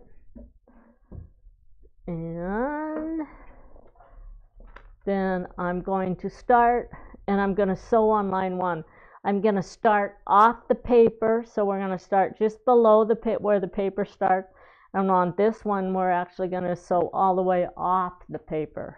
Okay, so we're going to take this, and you have to make sure that the fabric isn't moving underneath the paper. And we're just going to start sewing. The purpose of the line is to sew on the line. So just sew right in on the line. I'm going to be doing chain piecing, so I'm actually going to take the next one. I'm going to lift my pressure foot, and I'm going to get ready, and we're going to start the next piece.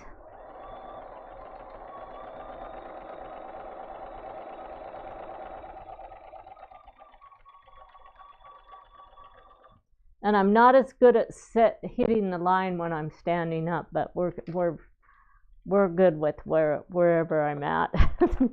So on this one, I'm going to flip this like this, and we're going to sew down that line.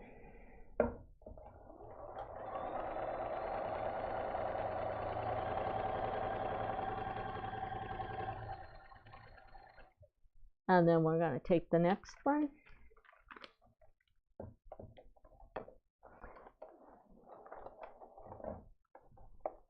And my foot is heavy. There we go. Now we'll let it sew.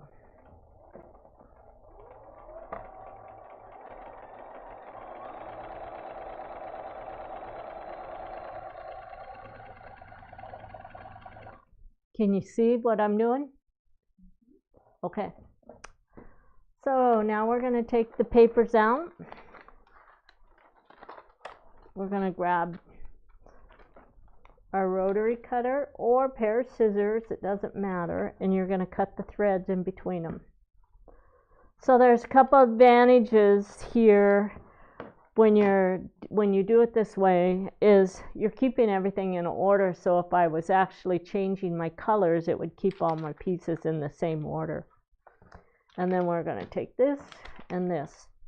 So now you would actually want to go to your iron, all right? And I think, yeah, my iron is on. I'm going to take these pieces, and remember that starch pan? If I can.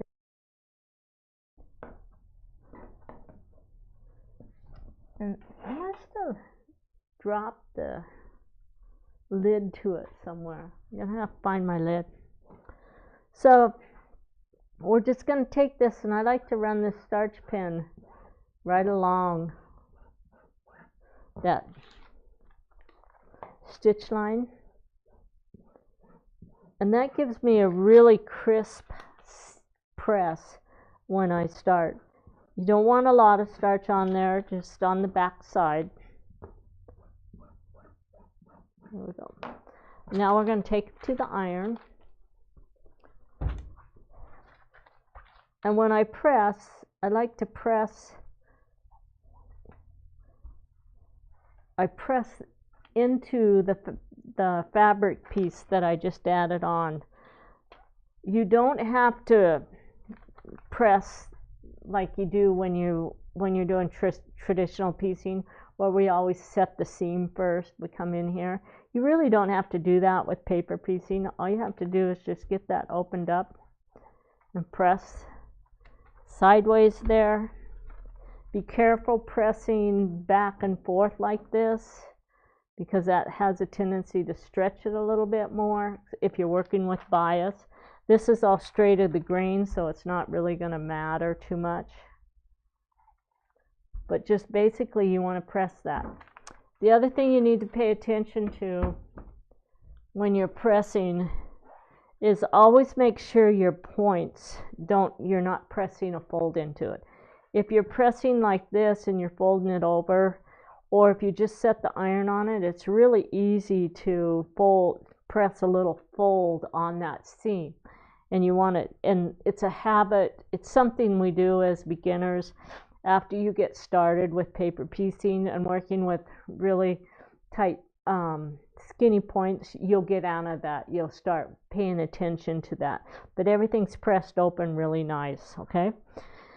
I like to press it rather than finger press, because when I press at the machine and I use that little starch, basically my fabrics don't flip back and forth on me, okay?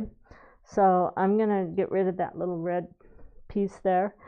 And my next piece of fabric is actually this background piece, which is line 2. So we're going to take our fold template and we're going to fold back. And I sewed all the way through the paper here, and in order to fold this back, I have to bring the fabric with it, or I can put my finger right at the end of the stitch and tear the paper down. And you would tear the paper until you hit your fold template, when the fold template's on line 2, and then you're able to actually fold this back. Okay, so the reason why you have to do that with our paper piecing is we use what we call floating points. And so anytime you work with a floating point in paper piecing, you have your seams and they overlap each other. So you can't fold back on a seam if there's another seam overlapping it. So you have to get in the habit of tearing those back. But the cool thing about the floating points is you never have to worry about losing a point on any of our quilt projects, because there's just everything floats. It sets inside the fabric, and it's probably one of the things that took our company from just being normal paper piecing to really nice designs, is the fact that we float all of our points. All right, so we have that folded back. Let's go ahead and let's trim that, and we're going to place it right here. We're going to grab the next one. We got 2 pieces there. I'm going to place it on line 2. I'm going to grab my paper, tear down until I hit my fold template, fold the paper back, place the add a quarter ruler, and trim. And then we're going to place that like that. Take this piece, find line 2. Again, we're going to put our finger right at the top of the paper, tear down, fold back, and trim. And then we're going to do that on the last piece. We're going to sew these pieces on, and then I'm going to go over putting on the 4th piece, just because there's one more trick I have to show you. All right. So we're all ready to add this. So this piece, how do I know where to put this piece? Well, I can actually come back and fold that line on line 3, and then we can take our pen and we can mark that line. So now we can see where that's going to fit. So this is my section I've got to cover. This is the fabric, okay? That's one way. Another way we can do it, if we don't want to mark the line, we can actually look at it right here and come to the very bottom of your sew line and poke a hole in the paper, and it gives you that point as well. Okay, so I'm going to do that on a couple. And then if you don't want to do any of those, you can actually just look at this and realize that you have to have fabric about 1/4 inch above the paper. So when I place this on here, I'm going to place it to where I have about 1/4 inch of fabric up there. I need to double check my point, and we're on. Then we're going to take the next piece. So I'm not going to mark the line, but I can just come in here and I can poke a hole right at the bottom. Now I know where the point is, and I can just place this on here just like that. Then we're going to snap. And then we're going to take this piece. This one has a template on it, and so I can look at my template as well. And look, I have about an inch of space between where this is and here. So all I have to do is just look at that, and basically this is going to line right up to that edge. So I don't really even have to mark anything on here, because as long as I line it up according to my template, which that lines right up to the square, and I put that right along that edge there, so my paper's right at the top, I'm on. Then we're going to take the next one. We're just going to pick this up. Here's the edge of my paper. I'm going to line it up to the top there, and I'm on.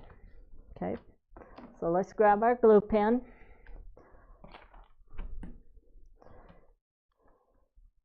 We're just going to put a little bit of glue to glue those raw edges together. And this one, the white is on the bottom, okay? So this is where I was saying you need to have a sliver of the white. And you can see that sliver right there. Can you see that, Judel? Yeah. Okay, all right. And then we're going to do the same thing here. I'm just going to move this back just a little bit, so I have a sliver of that white. Glue that on. Fold this back.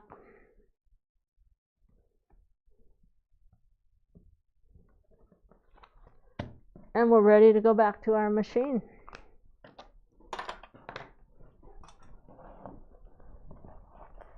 And again, I'm going to put them like this. Now, on this one, before I go to the machine, this is my line 2. And I'm starting out here in the middle of the paper. I want to start stitching about 2 to 3 stitches before the end of that line. The reason why is because that puts the thread starts out here, and you have all the tails on your thread, and so when I fold back to trim for the next piece, it'll cut all of my threads off, and I have no threads on the back of my paper. And it really keeps the threads, because if you stop sewing before the edge of that dashed line, you're going to have a million threads there, because when you fold back and trim, all the threads, the tails, stay attached to the paper, and then when you try to remove the paper, you have all these threads stuck to your paper. So if you'll start sewing about 2 to 3 stitches before the end of your line, you'll get rid of all those tails. So we're going to take this, and I'm going to start this way, and I'm going to start and set it up about 3 stitches before the bottom of that line.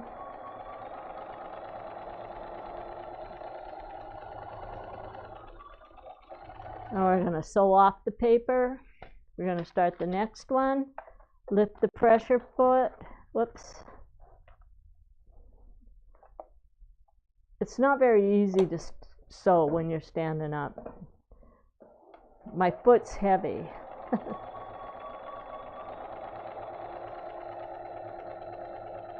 There we go. Then we're going to take the next one. We start about 2 to 3 stitches before the beginning of the sew line.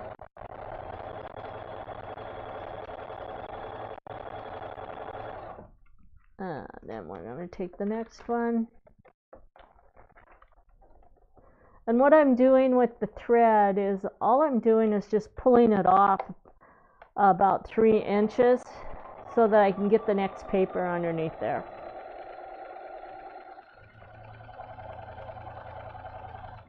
So if I have a machine that has a thread cutter, I still do the chain piecing this way, and then I'll use my thread cutter on the very last piece. The reason why is because if I use the thread cutter, and you'll have to, this may be different with all machines, but normally you get lint build up there. The more you use a thread cutter, the more lint you get in there. And so you're constantly having to go and clean up the lint. Where if you just chain piece them like this, then you're not having to use it as much, and you can save it for the big pieces or the very last one in your group. All right, so let's go to the iron again. Let's take our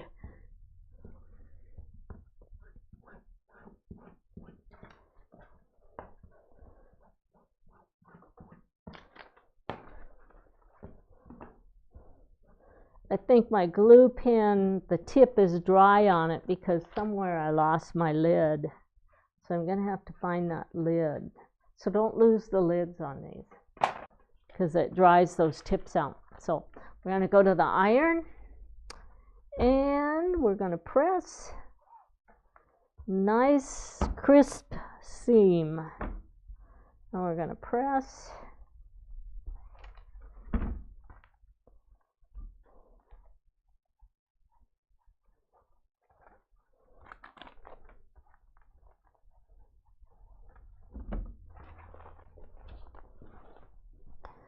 All right, so I want to show you, so this one, because we started down here in the middle, how to actually make that, to tear that, because on the others we were just tearing it back from the edge.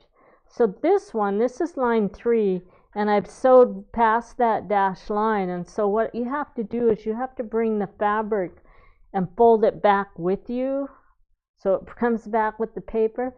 Then you just lift on the fabric and you tear that. Okay, just pull it back and it tears a hole in there. The faster you do this, the bigger that hole is going to be. So it doesn't matter if you have a big hole in there, so don't worry if it tears a big chunk out of there. It won't make a difference. Now when I actually cut, all of my thread ends came off with my scraps.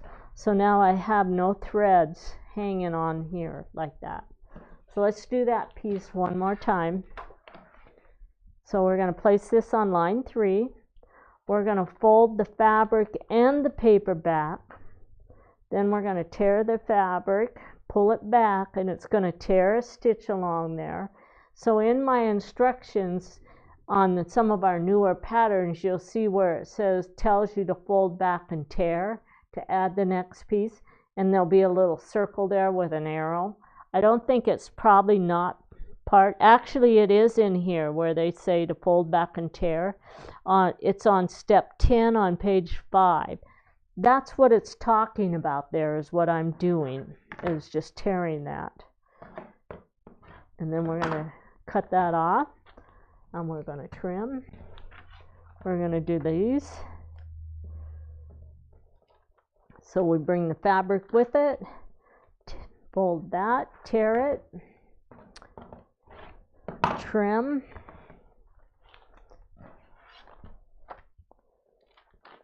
fold this back,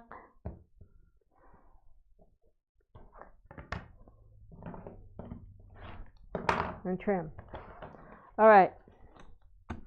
So I'm going to put these back in the A group. I'm going to put these back, and I'm just going to take the whole group of fabric like this, and this is where my binder clips come in, and then I'll just take this, we'll grab a binder clip. I probably don't even have a big one. I need a different one here.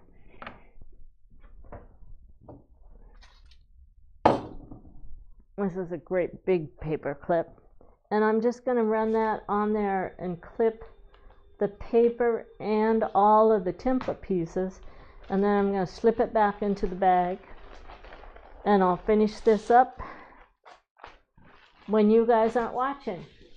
All right, so I'm going to show you how to trim that piece. Your iron is getting more attention. Oh yeah? They don't like it when it's down? No.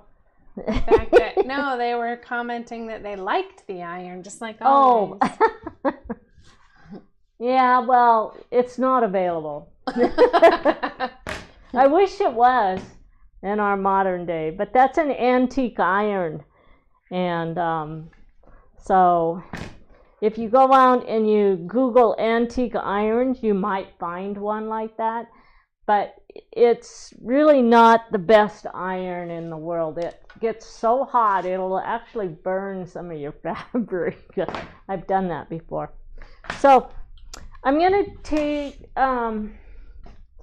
to show you how to trim. I like using the Creative Grid rulers because they grab the paper. And I like to go through my whole stack and I do all my straight lines. Or I do all the curved lines. It doesn't matter which one you do first, but I don't like flipping back and forth if I don't have to. So I've got all my straight lines, and then I'm going to go find that curved ruler that I buried here. And if you're using this one has a sticky stuff on the back of it, and so I don't want the sticky down, so I'm actually going to flip it over so it's on the side that slides. If you have a Creative Grids ruler that has the sandy pieces on the grippers on the bottom, just flip it over to where it'll actually slide, because if it's gripping, then it's not going to slide around that circle. So now I can just take this and set that up, and I can just roll my ruler right along there. And it has a 1/4 inch line on it, and I just keep those lines matched up on the inside, and now I have this perfectly trimmed piece right here. Okay, so I'm going to take this one and put it back on the wall, and we're going to move on to our geese now. We're done with those.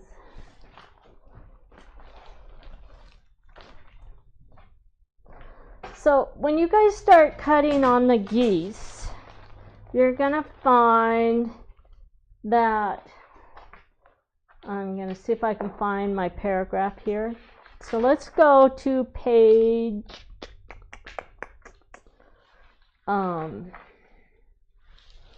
we start at page 3. I have my papers. These are the ones we're gonna work with. We're going to cut these really quick.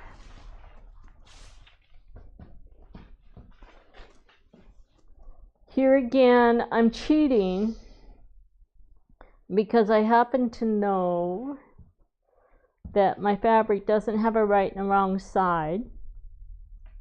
And I need to come up with 10 of these. And each strip yields 3. So we're going to put just a little bit of glue on the back of it.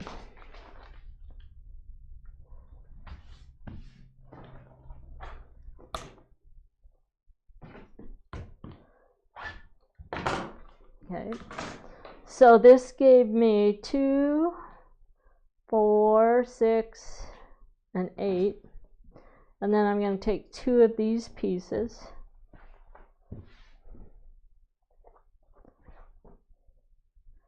We're going to take and run some starch along the fold line there.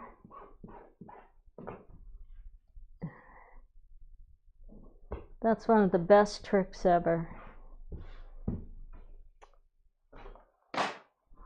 And then we're going to lay these, and that gives me the 10 layers that I need. Okay, I don't have to trim this down perfectly on this template. It's not going to make any difference. So we're just going to take this, and we're going to put a paper clip on each section.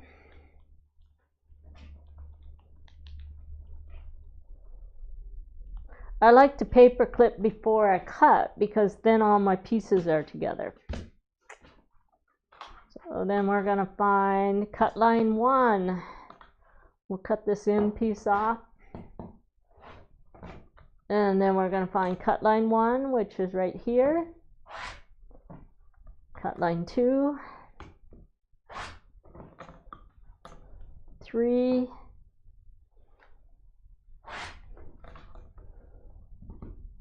4, 5,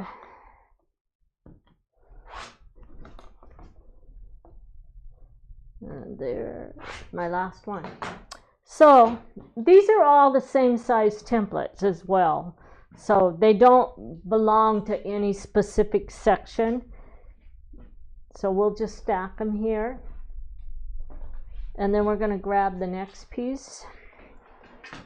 And this is my outside. And again, we're going to do some, we're going to cheat. Instead of opening them up. It's really easier to cheat when I'm actually doing this in a class, because trying to open them all up is a little bit, there's not enough room here, and then it's not in the camera, so I like to cheat a lot. We're going to take this, move this like that. Actually, we're going to move it in here just a little bit and cut the selvage off.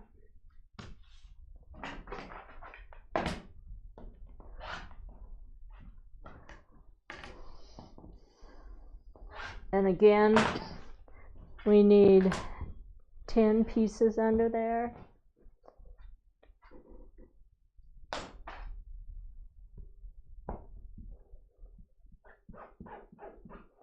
And you can see that I didn't do a really good job of cutting that piece very straight.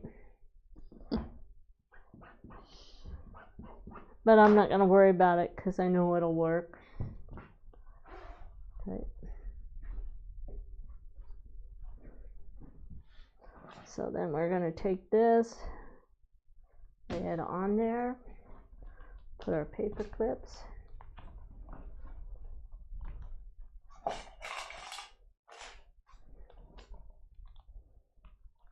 You can buy paper clips on the internet. You can buy like 10,000 of them at a time.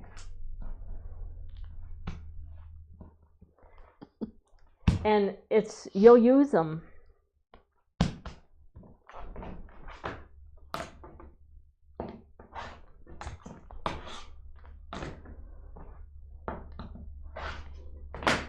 Okay.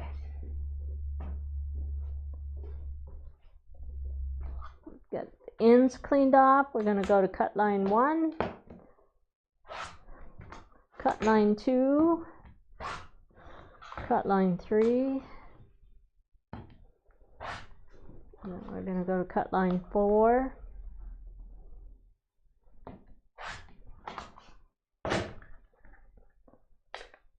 I like my out-of-quarter ruler because it lays flat. 5, 6, and 7.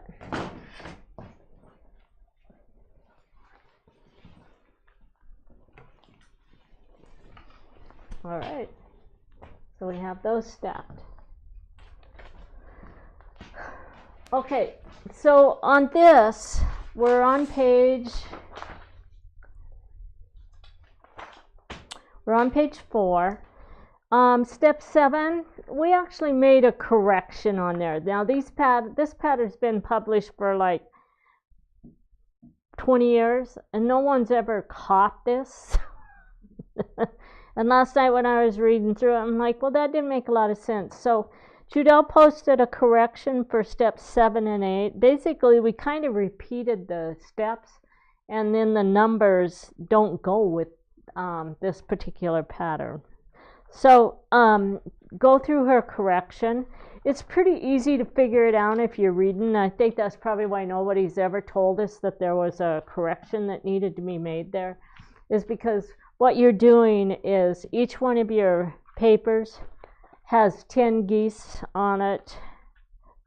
So you have, or 8, and you're doing 10 papers. And so on these, the colors, the way the colors are, we have white, and then a blue, a white, a blue, a white, a blue, a blue, white, okay? And we're going to put a little swatches on here on the very first ones once we get them cut. But I basically have to have a stack of 10, a stack of 10, a stack of 10, so it's really easy to figure out. But kind of pay attention to that. If it doesn't make sense, there's a reason why it didn't make very much sense. So normally I would just tell you to keep everything in order, but because we're doing shortcuts today, I'm going to stack all of my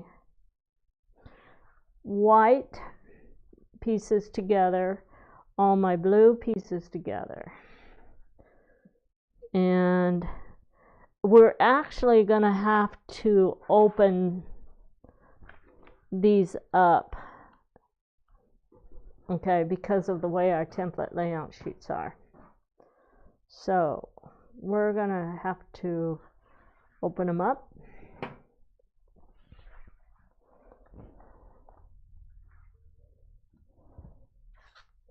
Actually, put the tags right at the very end.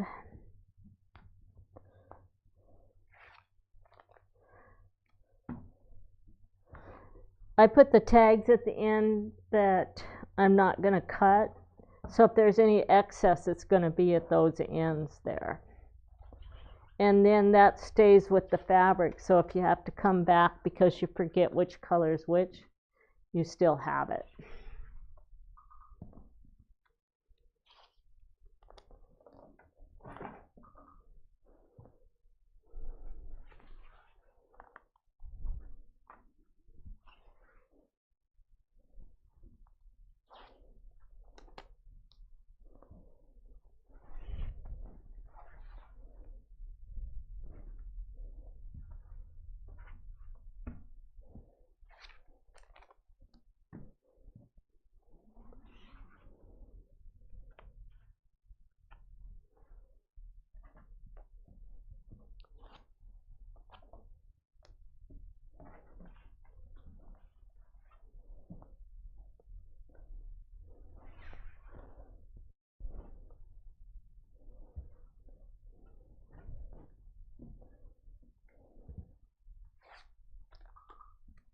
Okay, so now we're going to take and I'm going to stack my blue ones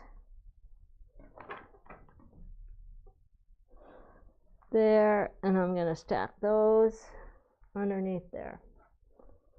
And then I'm going to take, so I have to have 10 cuts here. So this gives me 4. This gives me 4. And this gives me 4, which that's going to give me a couple extra pieces, which is fine because people make mistakes with it. I'm not going to make a mistake, so I'm just going to cut it here. So now I have 10 pieces, so with my stack. Okay, so let's go ahead and we're going to put a little bit of glue on the back side of each one of these.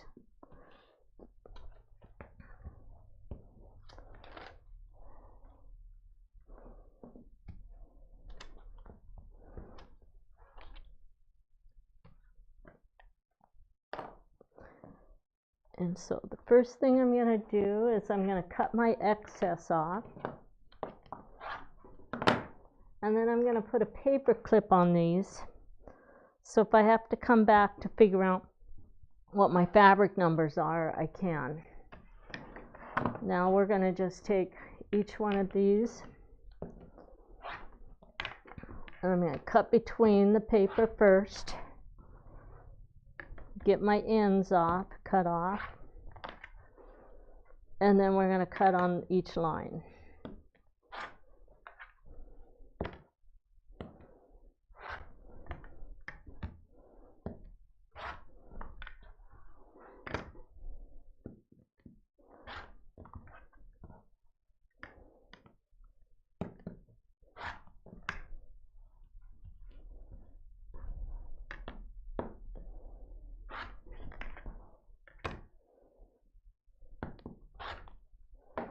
Okay, so now I'm just going to separate my colors now.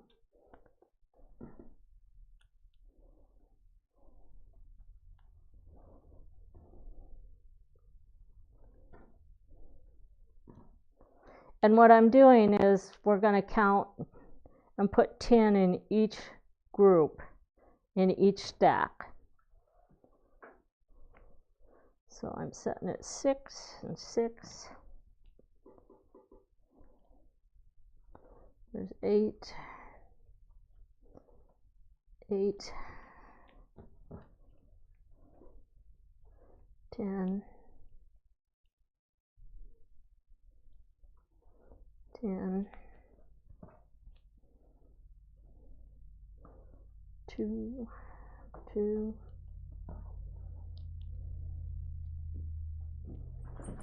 4,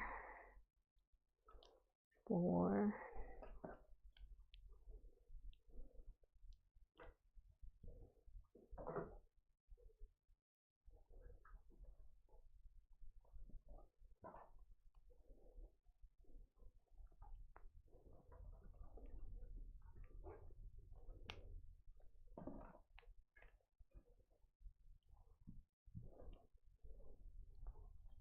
'So that puts 10 in each one of those stacks.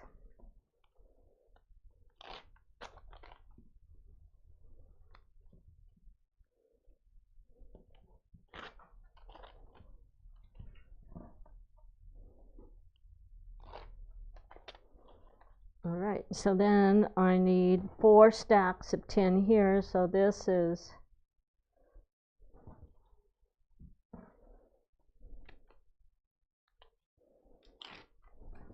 so we have 8,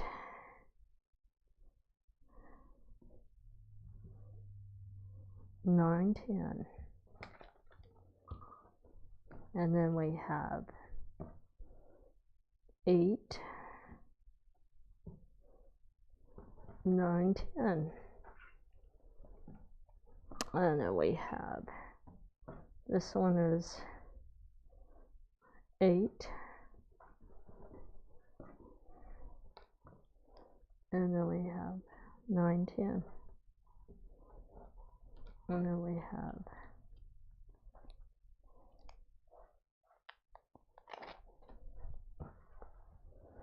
4, 4, and there's 10.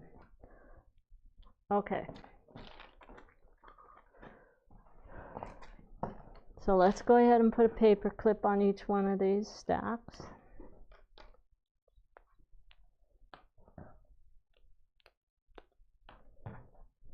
So just remember that if you're making this, you need to have 10 in each stack. You have to sort your colors after you cut.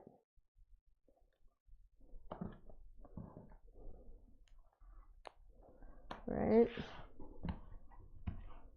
So now I'm going to actually take and cut a little sample off of each one of these. And we're going to take the very first piece here. Just so you know, Billy says, "Hi, Mom." Oh, hi, Billy. That's my son. He's actually must be watching me. I suppose. He's working on your website. Oh. And he happened to be on the YouTube channel. Okay, so then my next color, let's look at my picture, because just down of curiosity, it goes light blue, and then it goes white, and then it goes dark blue, and then it goes white, and then it goes light blue, and it goes white, and then it goes dark blue. There we go. So we know where all of our colors are going to go. So I'm going to take you through the first 4 sets on there. Where are we time-wise, Judel? It is 3:14. Okay. So let's get it stacked, and then I'm just going to show you how to do one of these, all right? But I want to get through the stacking on you. So the very last piece on here is template C3, which is this one. So we're going to stack that one. And then we have template, this one right here, C2. And then we want a dark blue. So I like to take those, and actually this will work. We'll just take, and I use the paper clip, and we're going to clip that group together. And then we're going to do another one. So we have that one, this one, and then the next color is a white. So we're going to clip those together. I just clip them together in groups of 3. Because what you'll find is when you're working with your geese, sitting down and doing them all at once, you're probably not going to do. You're going to have to take a break. So there's, goes like that. And then I'm with my light blue.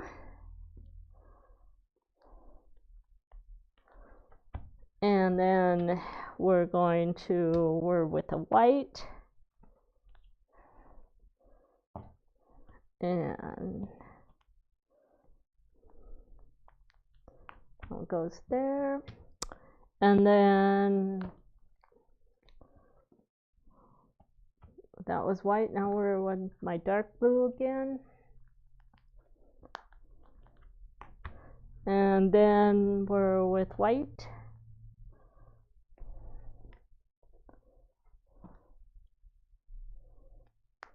So basically I'm just setting these up in the groups of 3 that create the wedge on there. And the 3, 2, and 1 is the way you're setting up those templates. So your the geese template is actually C1. So we're going to go 1, 2, and 3. All right there. Okay. So I am going to leave this with that pile, and I'm just going to take you through the first 3 on one sheet, because you'll get the idea of what you're doing, and then we're going to go to curved piecing. All right, so we're going to take one piece off of here, we're going to take one off of this one, and one off of this one. Okay. So the very first piece we're going to put on is section 1, and you're going to just put a little bit of repositionable glue underneath there, and then I'm going to glue that. So it's going to look like that on the back. So it has my 2 sections here. Okay, and now we're going to find our, let's get rid of this stuff. We're going to find our fold template. Going to get rid of our templates. Find the add a quarter ruler. And we're going to place it on line 1. Fold it back. Trim.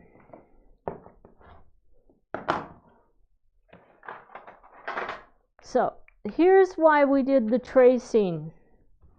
Okay, so see, this is my next section right here.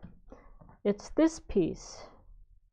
So I can see when I look at my template, this section on that template is this part right here. So it's very easy to see. If I don't have the tracing, then I'm always putting this down too far. What I want is I'm going to put my finger right on that line, and as long as I set this on here, I can see that I have fabric underneath here, I have fabric past that line and past that point, and there's no guessing with it. And it'll basically take you, when you're setting everything in place, it'll save you hours of trying to make sure that it's covering, relooking, so it's worth the 3 to 4 minutes it's going to take you to trace those lines. And remember, it only has to be the straight lines across there like that. Okay, so we're going to open this up, And oh, I was going to show you one more trick here. So I actually, I showed you guys how I glue the edges, but sometimes when I'm teaching, I run into people that they can't feel. And I'm actually starting to lose some of the feeling in my fingers right here. So when I'm trying to lift this up to put glue along there, it's difficult to get a hold of it when I have a stack. So I have started, just like a lot of my students, they'll just hold on to their glue and they'll actually run that glue right along that edge, and then they'll just place that on there like that. And then they'll grab their next piece, glue it, and get them all stacked that way. That way they don't have to come back and try to fold that back to get a hold of that. So that's an option there if you have a hard time feeling that. Okay, so let's take this over and we're going to sew on line 1. Remember, we're going to start 2 to 3 stitches before the sew line. So wherever that sew line quits, which is always on the dashed line, you want to start 2 to 3 stitches before that.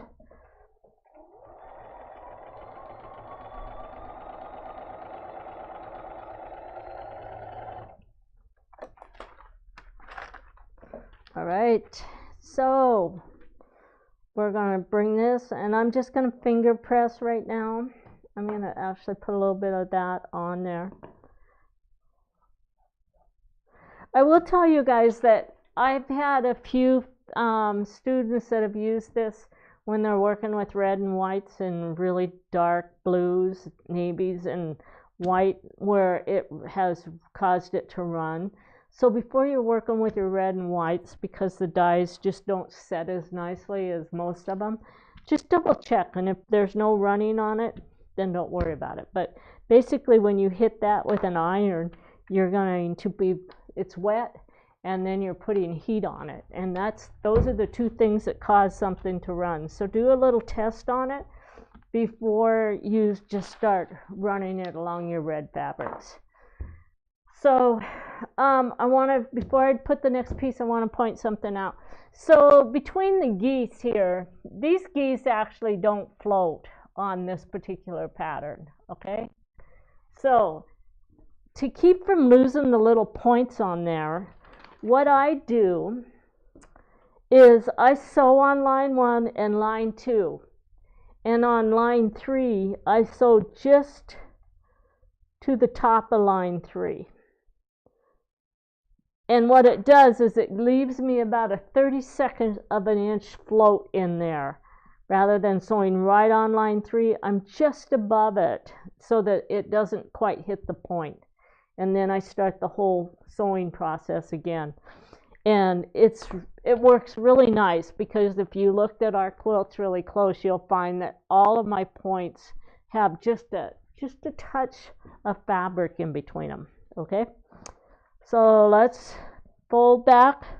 We're going to do line 2. I'm going to fold this back.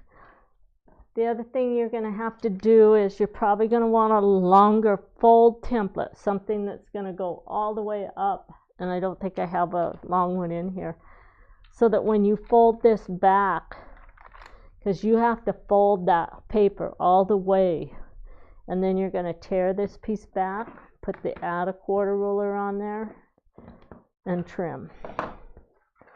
All right. So here's where this piece comes in. So you can see where it's supposed to hit.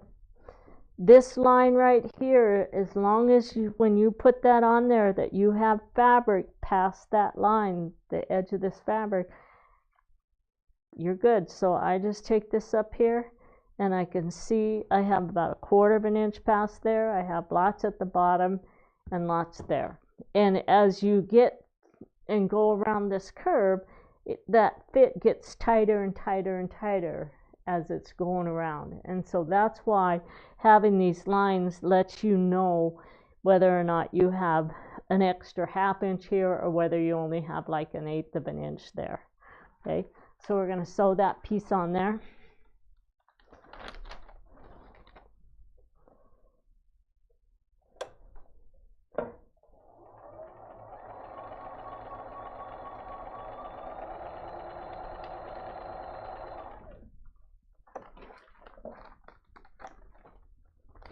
Now, this is the type of unit that's kind of nice when you're working with these, that if you do have a thread cutter, sometimes it's worth using the thread cutter because it sets right in the middle of that, and by the time you try to pull it off to the side, sometimes you end up tearing that fabric.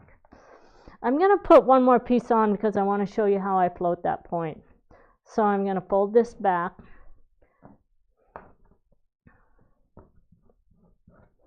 I'm going to press it.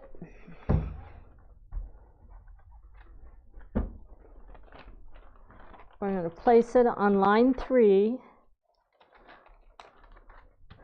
So I don't have the lines traced for the goose, but I really don't need to because my geese are wide enough that I can tell that the points are on each side of the fabric. So I'm going to pull one of these pieces out of here and show you how that didn't work. It wasn't going to let me have just one. So there's my geese. That one has a little fold in it, so we're going to put some stuff to get that wrinkle out. And then I'm just going to pick this up, but see how if I fold in these tails here and I just make sure that I have dog ears on both sides, I'm in good shape. It will always fit. And I'm going to move this back just a hair so that because that bottom fabric is quite a bit lighter than the red, and so I want to see a sliver of that blue fabric down there. Okay, so I'm going to put a glue. I'm going to fold this back on glue so that doesn't move on me, and then we're going to lift it. So what I'm going to do is I'm going to sew just to the top edge of that line. So I'm past the point where I crossed my seams on line 1 and line 2. So I'm going to be just a little bit above there.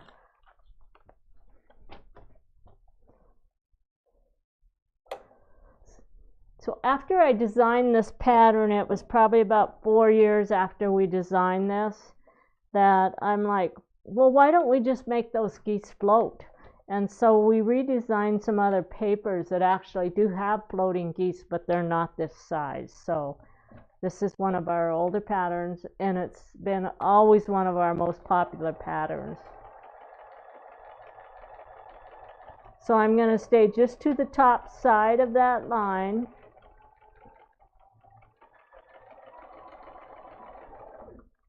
As I go over that point. And now when I open this up and press, I can see, which is kind of nice because if you have a quilter that does free motion, they can come in here, do this side, sneak across there and do this side if you have the same color on there. All right. So that's it for the paper piecing on the geese. So let's clean this off. We have what, about 30 minutes? Exactly. All right, and we're going to cover our curved piecing. So Judel, why don't you show them the quilt on the wall over there while I clean this up.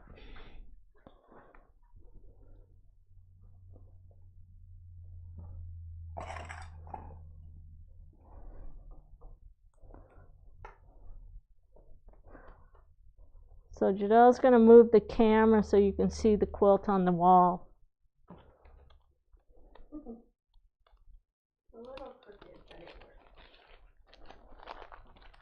So I made that one yesterday, and all the paper piecing on that took me, I figured if you go from 3 to 10, so that's about, there's probably 6 hours of paper piecing in that, maybe a little less by the time you take out the time it took me to do the laundry. And so it actually goes pretty fast.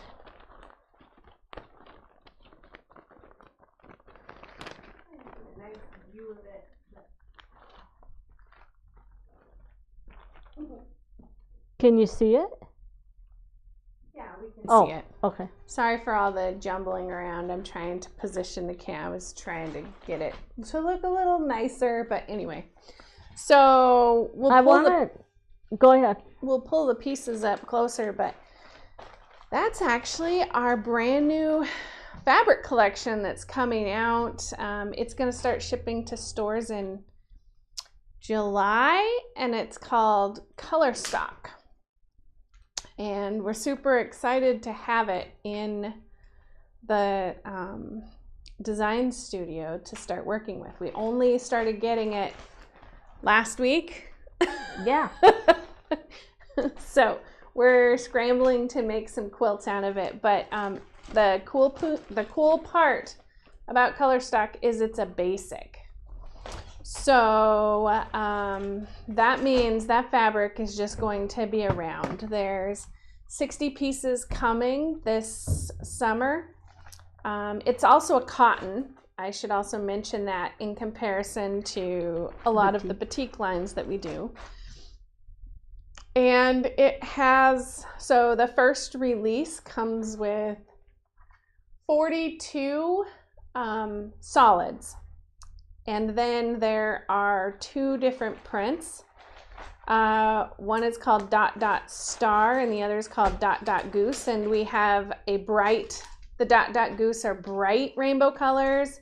Dot Dot Star is more pastel. So what you see on the wall is the Dot Dot Star group of fabrics. And then we have a group called Silhouettes, and Silhouettes has blacks and grays and whites and black and whites, and so that's what the pieces are that are used in kind of the outside section of that, and then on the inside, and then you can see kind of a black and white print in the stars. So we're gonna switch back to Judy. Well, wait. I Oh. want to show them kind of how this is set up. Okay. So we're going to do a little bit of an exploded view here.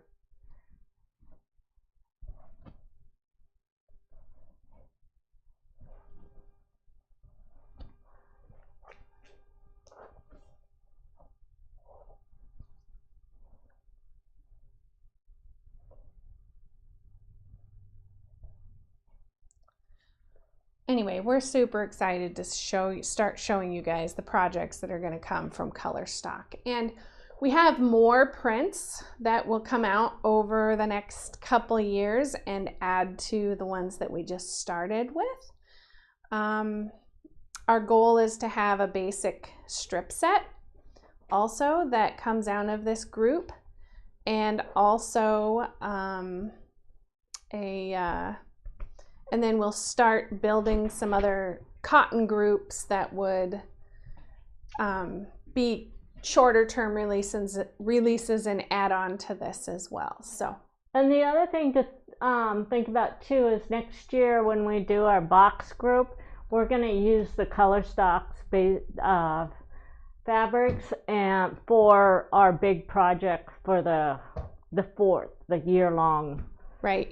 We'll have a colorway out of Color Stock. We'll still have a couple other color versions too, but we're going to use Color Stock for that. We're also in the 3rd box and the 4th boxes. You're going to see some projects this year come in Color Stock. And what I'm super excited about, and you guys should be too, is that during our 3rd box, the fabric bundle that's going to be in there is going to have a little piece of all 60 fabrics in it. So you'll get to see them up close, touch them, play with them, and we'll have a project included in there that uses those as well. So it also there's the strip set that I couldn't find earlier. It's up on the corner of this thing. So anyway, all right, well, let's switch back to the other view. Hold on, I got one question. Love the Color Stock colors. When did you say they were coming out? They're coming in July. Okay, hold on, Mom. I gotta switch the view here. That's all right. They don't need to see me. I showed them how to do the curve.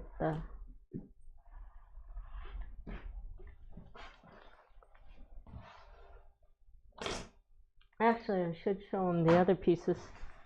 I wanted to go over the third box, large quilt and small quilt, will both have the color stock fabric bundle for you guys to check out in it.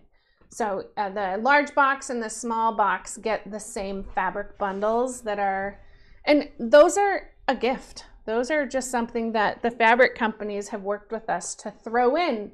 So it's awesome the kind of support we got for our Quiltworx box. And I'm really excited about where this project is going. So tell all your friends how good of a deal this is, because we'd love to see the box program grow over the next couple of years. So, all right, I think you got everything. I'm back. Okay. Yep. Go ahead. All right, you guys, I showed you guys how to do the cutting on the papers, the trimming. This is an inside curve here. And so on that inside curve, it actually, this is really, the leaf ruler is worth its money in gold on this one, because it's almost, I mean, you only have to adjust it by about a half an inch as you roll on the inside of that curve. So it works really good. Okay, so I have to tell you, I'm going to show you how to remove the paper, but then I want to tell you guys that when I started working with this unit, it taught me all about curve piecing, and you're going to see why here in just a minute. This is my favorite unit for teaching curve piecing. All right, so I want to just go over a couple tricks on removing the paper, right? So when you're removing paper from something like this, sometimes you end up with lots and lots of little pieces. If you're standing up at your table and you actually have a fold template, you can tear right along that fold template and you'll be surprised how easy that paper comes off. Okay, and this is one of the places where I do use my purple thing, because I can get underneath there to loosen all the paper, but it just comes off so nice when you're working with the fold template. But see how I can take the purple thing, and then we can just go like this. And if you have a little pair of tweezers, you can pull those little tiny chunks off as you're going. But the purple thing works really good for lifting that piece up there. Okay, I'm not going to make you guys watch me tear all the paper off that, because I have some off of one. On this particular unit, this works really good. You're going to start at the very last section, and then you're just going to take and remove the paper off of each section, working forward. And I do want to remove the paper off of this one all the way, so bear with me on this, because we're going to show you how to do the curve piecing on this. Actually, Judel, I could give this to you and you could remove it while I move on. Here.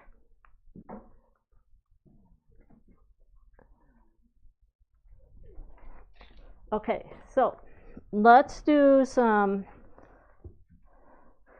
So I've removed the paper. Now, I like to remove the paper when I do curve piecing, but one of the things that I'm going to teach you today is if you leave the paper on the bottom piece like this, and then you have to remove it from this one, you'll be surprised how easy it is to complete the curve on this.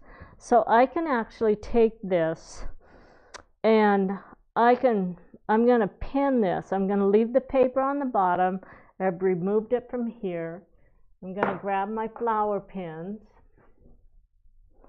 and I'm going to pin this straight along the sides here. Okay. The other thing I want to show you is I have this seam that comes in, and if I flip that seam back, it leaves a dog ear like that.